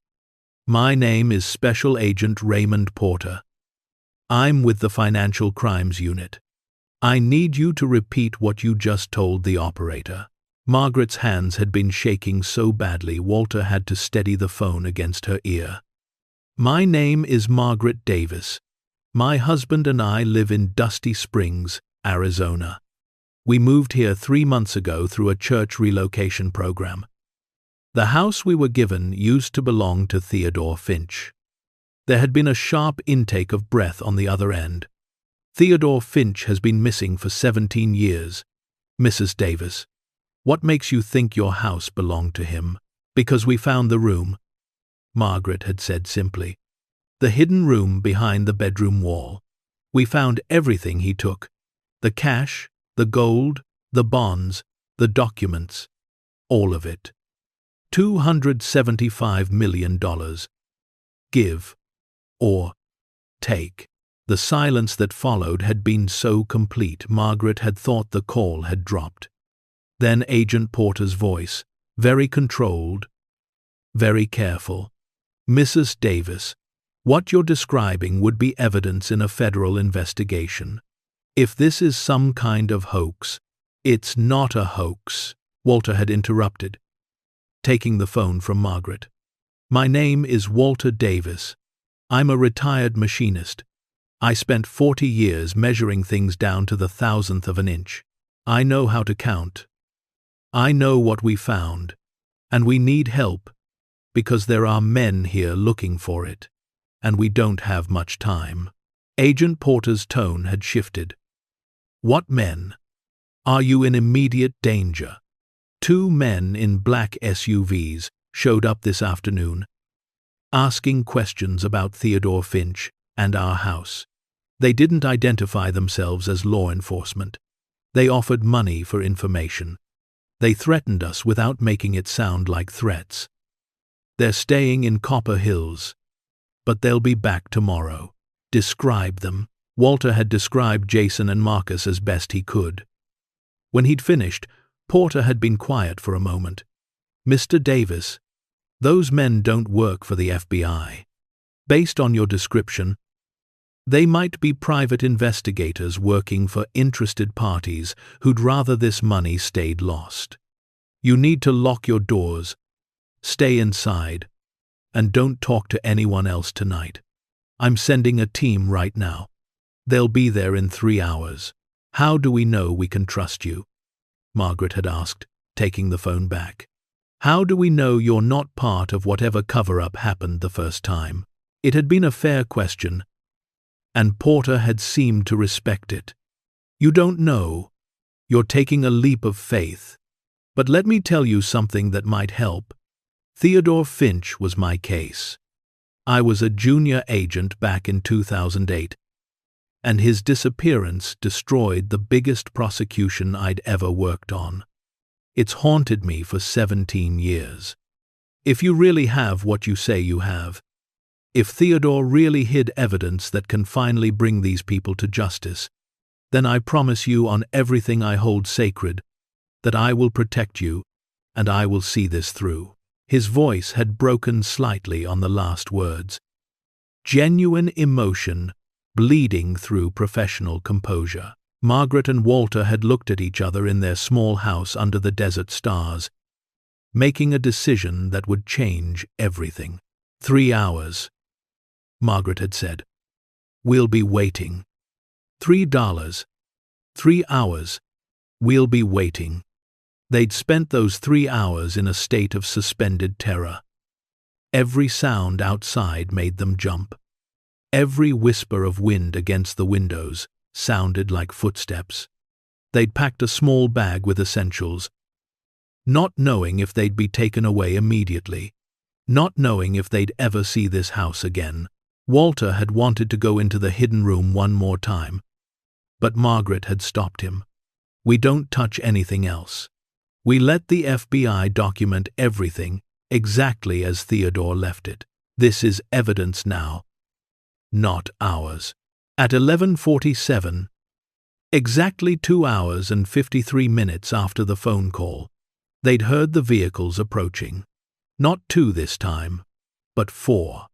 Large SUVs that rolled into Dusty Springs with deliberate speed, their headlights cutting through the darkness like searchlights. Margaret and Walter had stood at their window, watching 8 figures in tactical gear emerge, followed by a man in a suit who moved with the controlled urgency of someone who'd been waiting 17 years for this moment. The knock had been firm but not aggressive. "Mr. and Mrs. Davis, this is Special Agent Raymond Porter." We spoke on the phone. Walter had opened the door to find a man in his late 40s with grey threading through his dark hair and eyes that had seen too many cases go wrong. Porter had held up his credentials, letting them examine the badge and ID thoroughly. "May we come in?" They'd let the agents inside. Porter had brought only one other person into the house initially, a woman he'd introduced as Special Agent Lisa Chen, a forensic accountant and evidence specialist. The others had remained outside, securing the perimeter, making sure Jason and Marcus or anyone else didn't show up unexpectedly. "Show me," Porter had said simply. Margaret and Walter had led them to the bedroom. Walter had opened the cabinet, removed the back panel, and shone his flashlight into the hidden room. Porter had leaned in, looked, and actually staggered backward, his hand going to the wall for support. "My God," he'd whispered. "He really did it. Theodore really did it." Agent Chen had documented everything with professional precision, photographing the opening, the room beyond, every visible detail. Then Porter had turned to Margaret and Walter, his eyes wet with tears he didn't bother hiding. "I need to ask you some questions. This is going to be a long night." They'd talked until dawn. Porter had been gentle but thorough, taking them through every detail of how they'd found the room, what they'd touched, what they'd moved, what they knew about Theodore. He'd recorded everything, taken notes, asked clarifying questions. When they'd mentioned the library research, he'd nodded approvingly. "Smart. You were trying to understand what you'd found." When they'd described Jason and Marcus showing up, his expression had darkened. "We'll deal with them. They won't bother you again." By sunrise, a full forensic team had arrived. Specialists in everything from document analysis to financial crimes to trace evidence. They'd carefully removed every item from the hidden room, cataloging and photographing each one, treating the space like the archaeological treasure it was. Margaret and Walter had watched from their small living area as their house became a crime scene in reverse, evidence being carefully extracted to build a case rather than investigate one. Porter had stayed with them the entire time, explaining what was happening, what would happen next. "The evidence Theodore gathered is extraordinary," he'd said. "Bank records, wire transfers, recorded conversations. Everything we needed 17 years ago and couldn't use because our witness disappeared. With this, we can reopen the investigation. We can finally prosecute." "What about us?" Margaret had asked. "What happens to us?" Porter had been honest. "That's complicated. Legally, you found stolen property and evidence of federal crimes. Technically, you should have reported it immediately. But you did report it. Just took you a few weeks. And you clearly had no idea what you were getting into. Will we be charged with anything? Not if I have anything to say about it. You're witnesses, not criminals. But there are going to be questions, depositions, possibly testimony. Your lives are going to be very public for a while. Walter had looked at their small house, at the life they'd built here on the edge of survival. Can we stay? Is this still our home? The house is legally yours. Porter had confirmed. The church program transferred the deed. Theodore's shell corporation dissolved years ago. The property went through tax sale. It's legitimately yours. But you need to understand, once this goes public, you're going to have attention. Media, curiosity seekers, possibly people who aren't happy about what you've uncovered. We'll need protection. Margaret had said, you'll have it. Full witness protection if you want it. Or security here if you'd rather stay. Your choice. They'd chosen to stay. Dusty Springs was their home now. For better or worse, the investigation had moved with surprising speed. Porter had been true to his word. Within a week, the FBI had authenticated the evidence, traced the money, and begun building cases against everyone Theodore had documented. The bearer bonds were verified. The gold bars matched stolen shipment records. The cash serial numbers corresponded to bills that had gone missing during the original investigation. Everything checked out. Everything was real. The arrests had started 3 weeks after Margaret's phone call. Federal agents had executed simultaneous warrants across 4 states. Bank executives, lawyers, accountants, people who'd thought they were safe after 17 years, all taken into custody on charges of money laundering, racketeering, conspiracy, and obstruction of justice. The media had descended on the story like locusts on crops. Missing whistleblowers' hidden fortune found after 17 years. Elderly couple discovers $275 million in desert home. Biggest banking scandal revival in history. Margaret and Walter had done exactly 1 press conference. At Porter's request. They'd stood in front of cameras in Phoenix and told Theodore's story. Not their own, but his. The man who'd risked everything to expose corruption. Who died alone in the desert trying to protect evidence that could bring down criminals. He was the brave one, Margaret had said into the microphones, her voice steady despite her fear. We just found what he left behind. If you're going to tell any story, tell his. Remember his name. Theodore Finch. He didn't have to care. He didn't have to fight. But he did. And he paid for it with his life. The press conference had been viewed millions of times. Theodore Finch had become a symbol. A reminder that ordinary people could stand against extraordinary evil. And the people who'd killed him, the people who'd hunted him, the people who'd profited from his silence, they were now facing justice.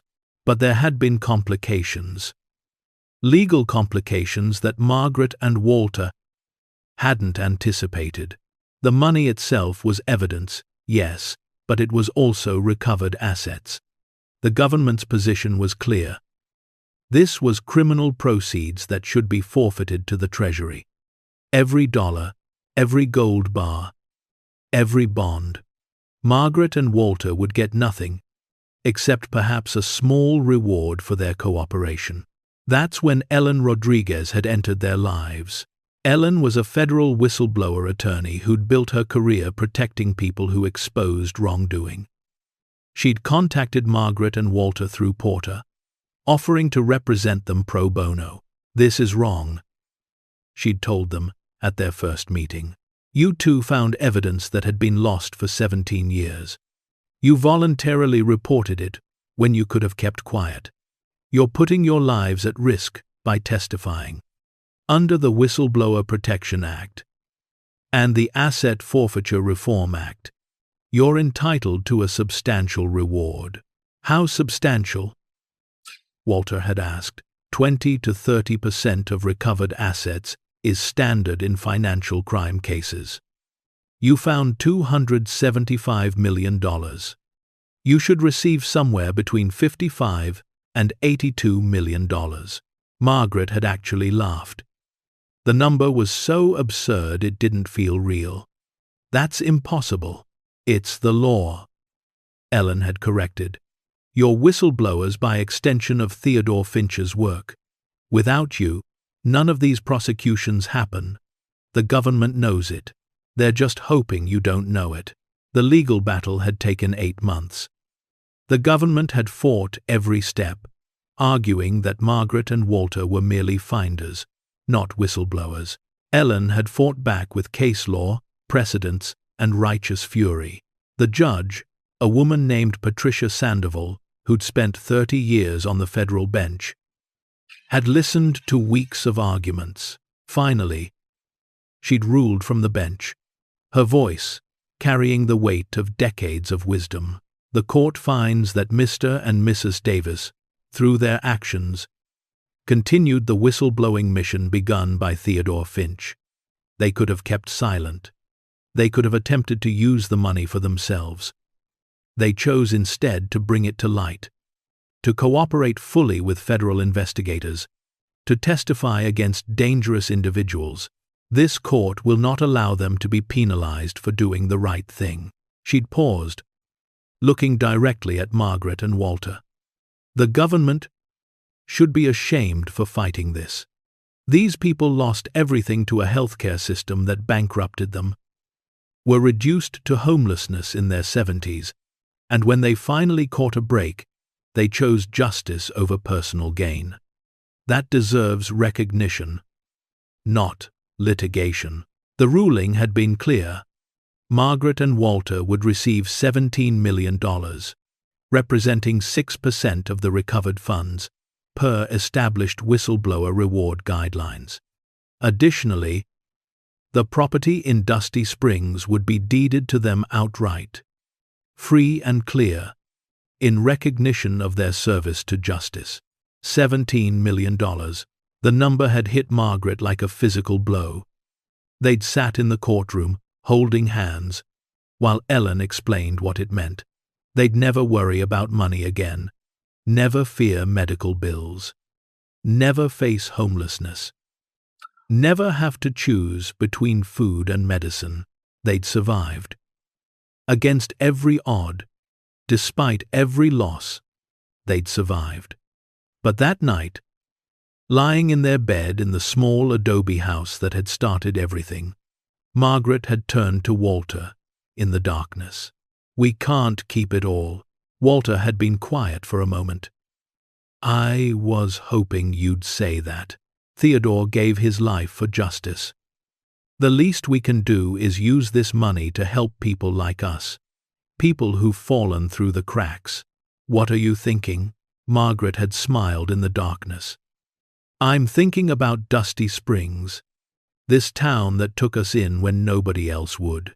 This dying place that gave us a second chance. You want to help the town? I want to transform it. I want to make Theodore's sacrifice mean something bigger than just prosecutions and jail time. I want to create something that lasts. They'd spent the next week planning. Not rushed, not impulsive, but carefully considering how to use their reward in ways that would genuinely help. They'd kept $3 million for themselves, for medical expenses, for security, for the comfort they'd earned. The remaining $14 million would go toward transforming Dusty Springs. Their first call had been to Pastor Gene, the man who'd first told them about the town, who'd connected them to the relocation program. We want to set up a foundation, Margaret had told him, something that helps people who've lost everything, people like us. Gene had been speechless for a long moment. Then he'd started crying. For the next 2 hours, they'd talked about structure, mission, implementation. The Theodore Finch Foundation had been established within 3 months.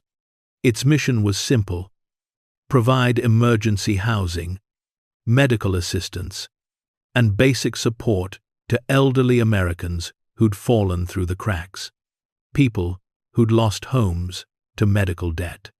People abandoned by systems that were supposed to protect them. People like Margaret and Walter had been. But they'd done something else too. They'd invested directly in Dusty Springs, in the town that had been their salvation. The first project had been the medical clinic. They'd purchased and renovated an old garage building on the main street, transforming it into a small but fully equipped facility.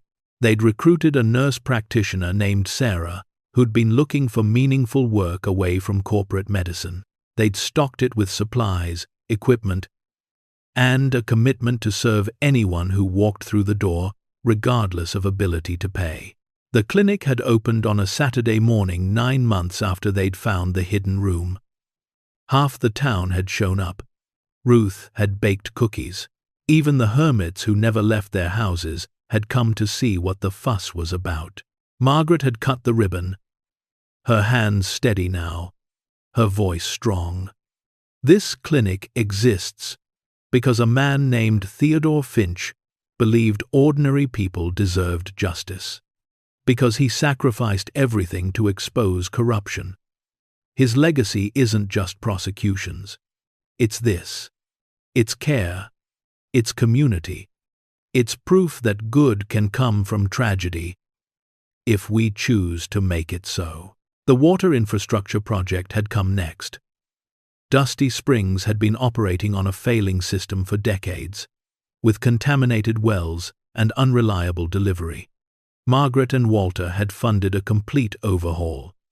New wells drilled to reach cleaner aquifers, modern filtration systems, upgraded pipes throughout the town. It had taken 6 months and cost nearly $2 million. But when it was finished, every house in Dusty Springs had clean, reliable water for the first time in 30 years. People had cried, turning on their taps and watching clear water flow without the mineral taste, without the rust, without the worry. The school had been Margaret's passion project. Dusty Springs children had been bused to a school 40 miles away, spending 3 hours a day just traveling. Margaret had funded the renovation of an old community center into a proper K-8 school, hired 3 teachers, bought supplies and technology, and created scholarships for students continuing to high school. On the first day of classes, 12 children walked through the doors. It wasn't many, but it was a beginning. Margaret had stood at the entrance, greeting each child by name, watching their faces light up at having their own school, their own space, their own future. Walter had focused on infrastructure. New solar arrays for homes that couldn't afford them, repairs to the water tower, paving the main street so dust wasn't constantly choking everyone. Small improvements that added up to making life in the desert bearable, even comfortable. Dusty Springs had begun to change. Not overnight, but steadily. New families had started moving in, drawn by cheap housing and the Foundation's support network. The population had grown from 93 to 160, then to 250. A small diner had opened, run by a woman named Carmen, who'd lost her restaurant in Phoenix to debt, but found renewed purpose in Dusty Springs. A mechanic's shop had followed, then a pottery studio run by an artist who'd been homeless in California and discovered he could make a living, creating functional art for tourists who'd started visiting to see the town that had been saved by angels. That's what the media had called Margaret and Walter. The Angels of Dusty Springs. They'd hated the nickname. They weren't angels. They were just 2 old people who'd been given a second chance and chose to share it. 2 years after finding the hidden room, Margaret had celebrated her 75th birthday. Walter had thrown a party in the town square, The paved area that used to be a dusty lot. The entire town had come. 250 people who'd become neighbors, friends, family. Ruth had made a cake, decorated with a fondant recreation of the little adobe house where everything had started. Sarah, from the clinic, had brought balloons.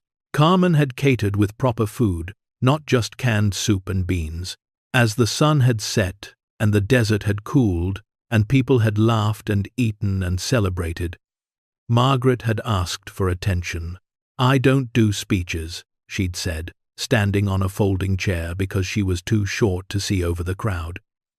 "But I want to say something. 3 years ago, Walter and I arrived here with nothing. No money, no hope, no future. We thought we'd come to die quietly." She'd paused, looking at Walter, who'd smiled at her with eyes full of love. "Instead, we found a reason to live.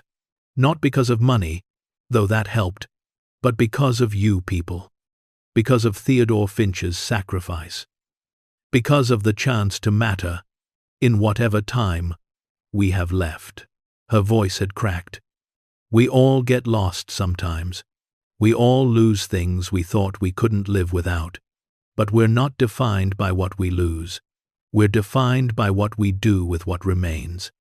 By how we treat each other when everything's been stripped away. By whether we choose to build or break, to help or harm, to share or hoard." She'd raised her glass. "To Theodore Finch, who fought for justice. To second chances. To small towns and big hearts.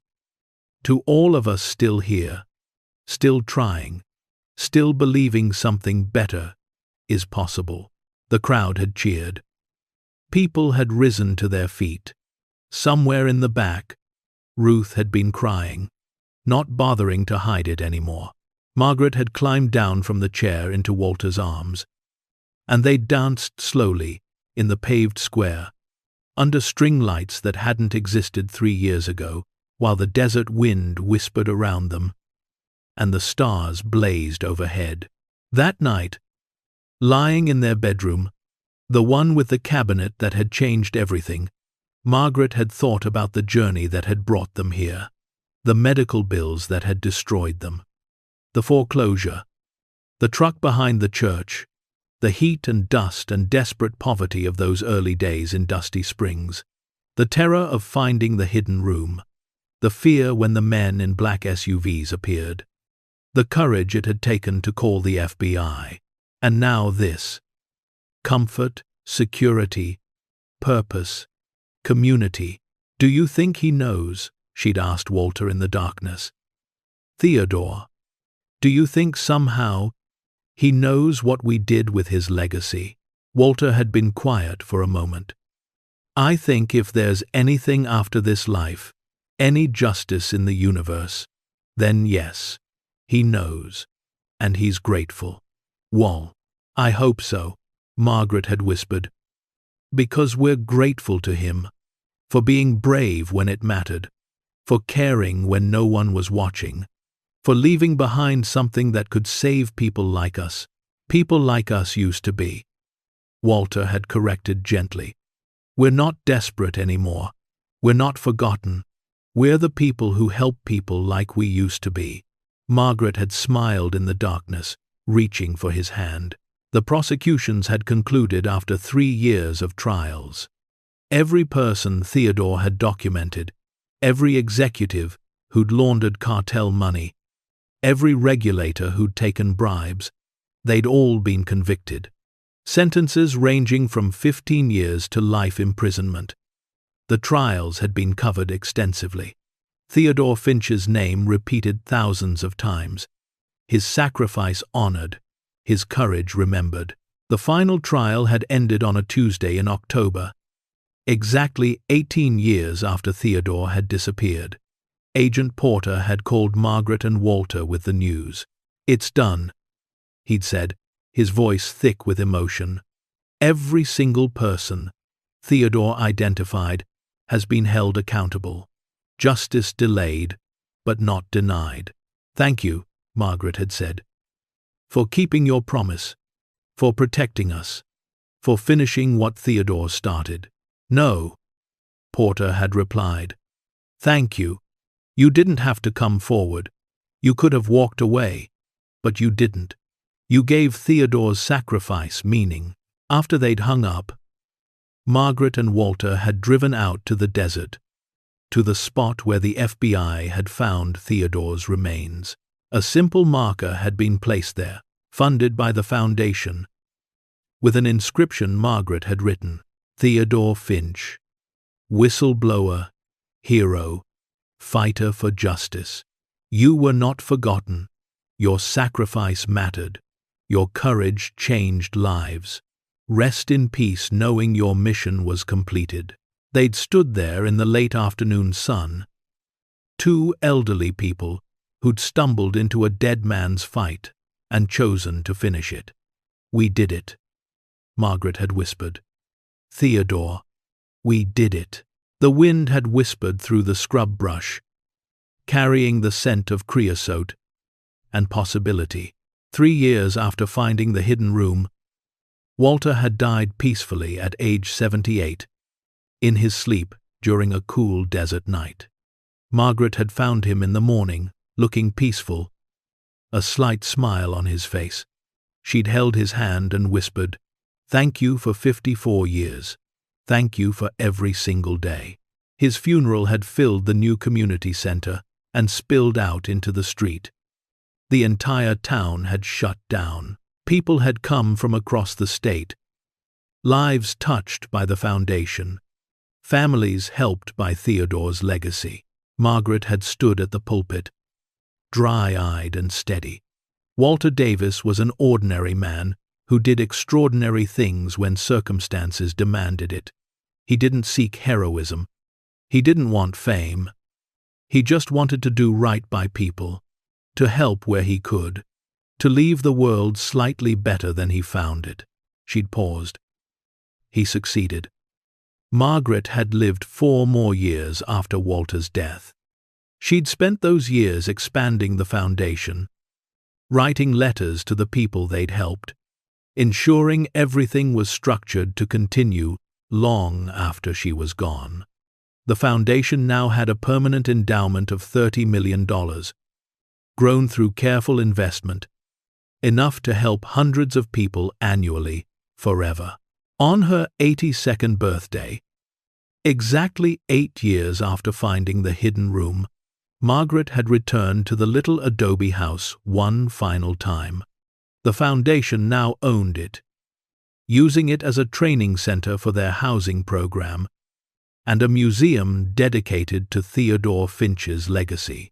She'd walked through the familiar rooms, touching walls that had witnessed such transformation. She'd stood in front of the plaque, honoring Theodore. And finally, she'd opened the cabinet one more time, looking at the space where the back panel had been, where a gap had led to a room full of secrets and possibilities. We did it, she'd whispered. Theodore, Walter, we finished what you started. We turned tragedy into hope. We transformed loss into legacy. We proved that ordinary people can do extraordinary things if they refuse to give up. That night, Margaret had passed away peacefully at the medical clinic she'd helped build, surrounded by Sarah, the nurse practitioner, who'd become like a daughter, and by Ruth, who'd been suspicious of her once, but had become her closest friend. Her funeral had been massive. News crews had come from across the country. The FBI had sent an honor guard. Agent Porter, now retired, had delivered a eulogy that left hundreds weeping. Margaret and Walter Davis could have kept the money, he'd said, his voice breaking.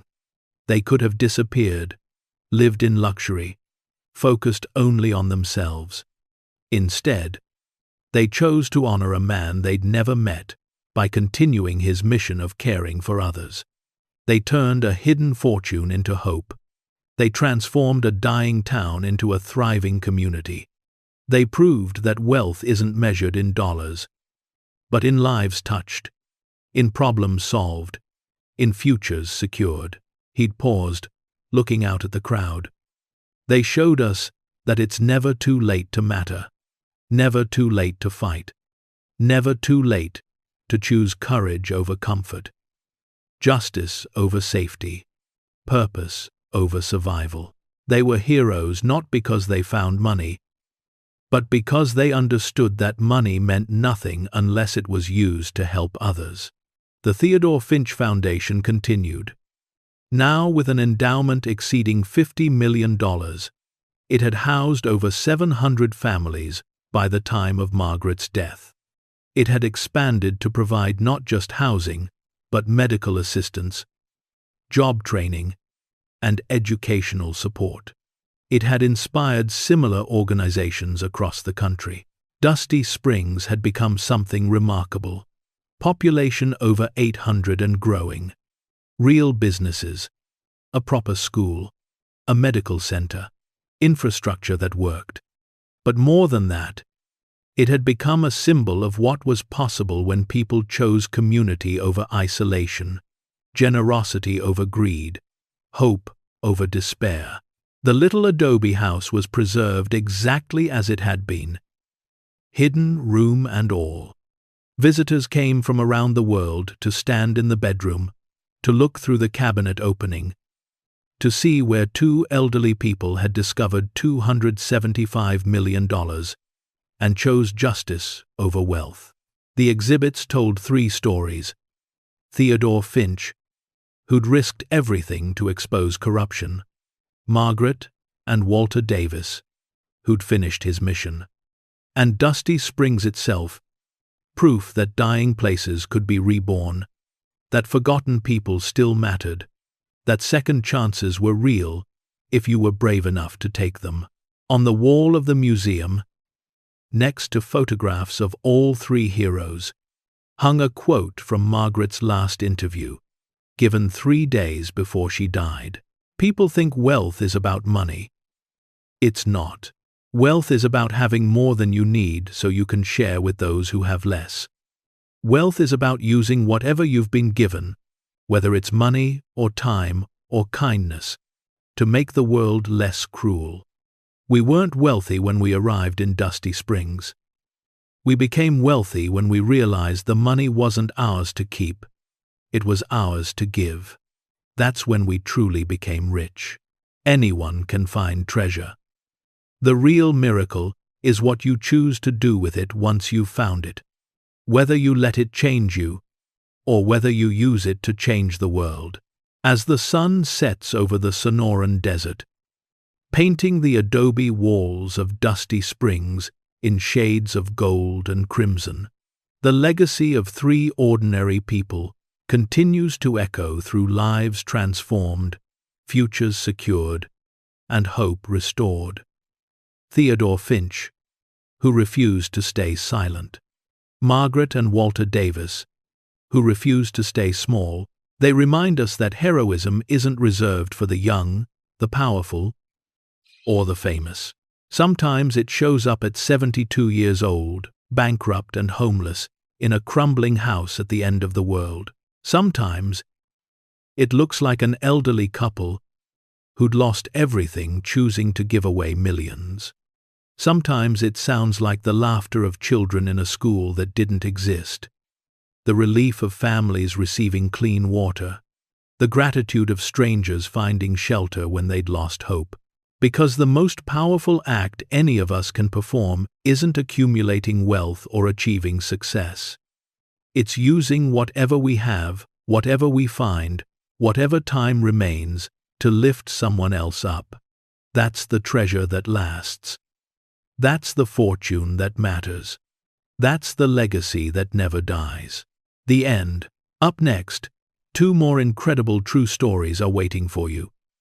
Click to keep discovering miracles in unexpected places. And don't forget to hit subscribe. If you believe dignity, justice, and second chances can change everything.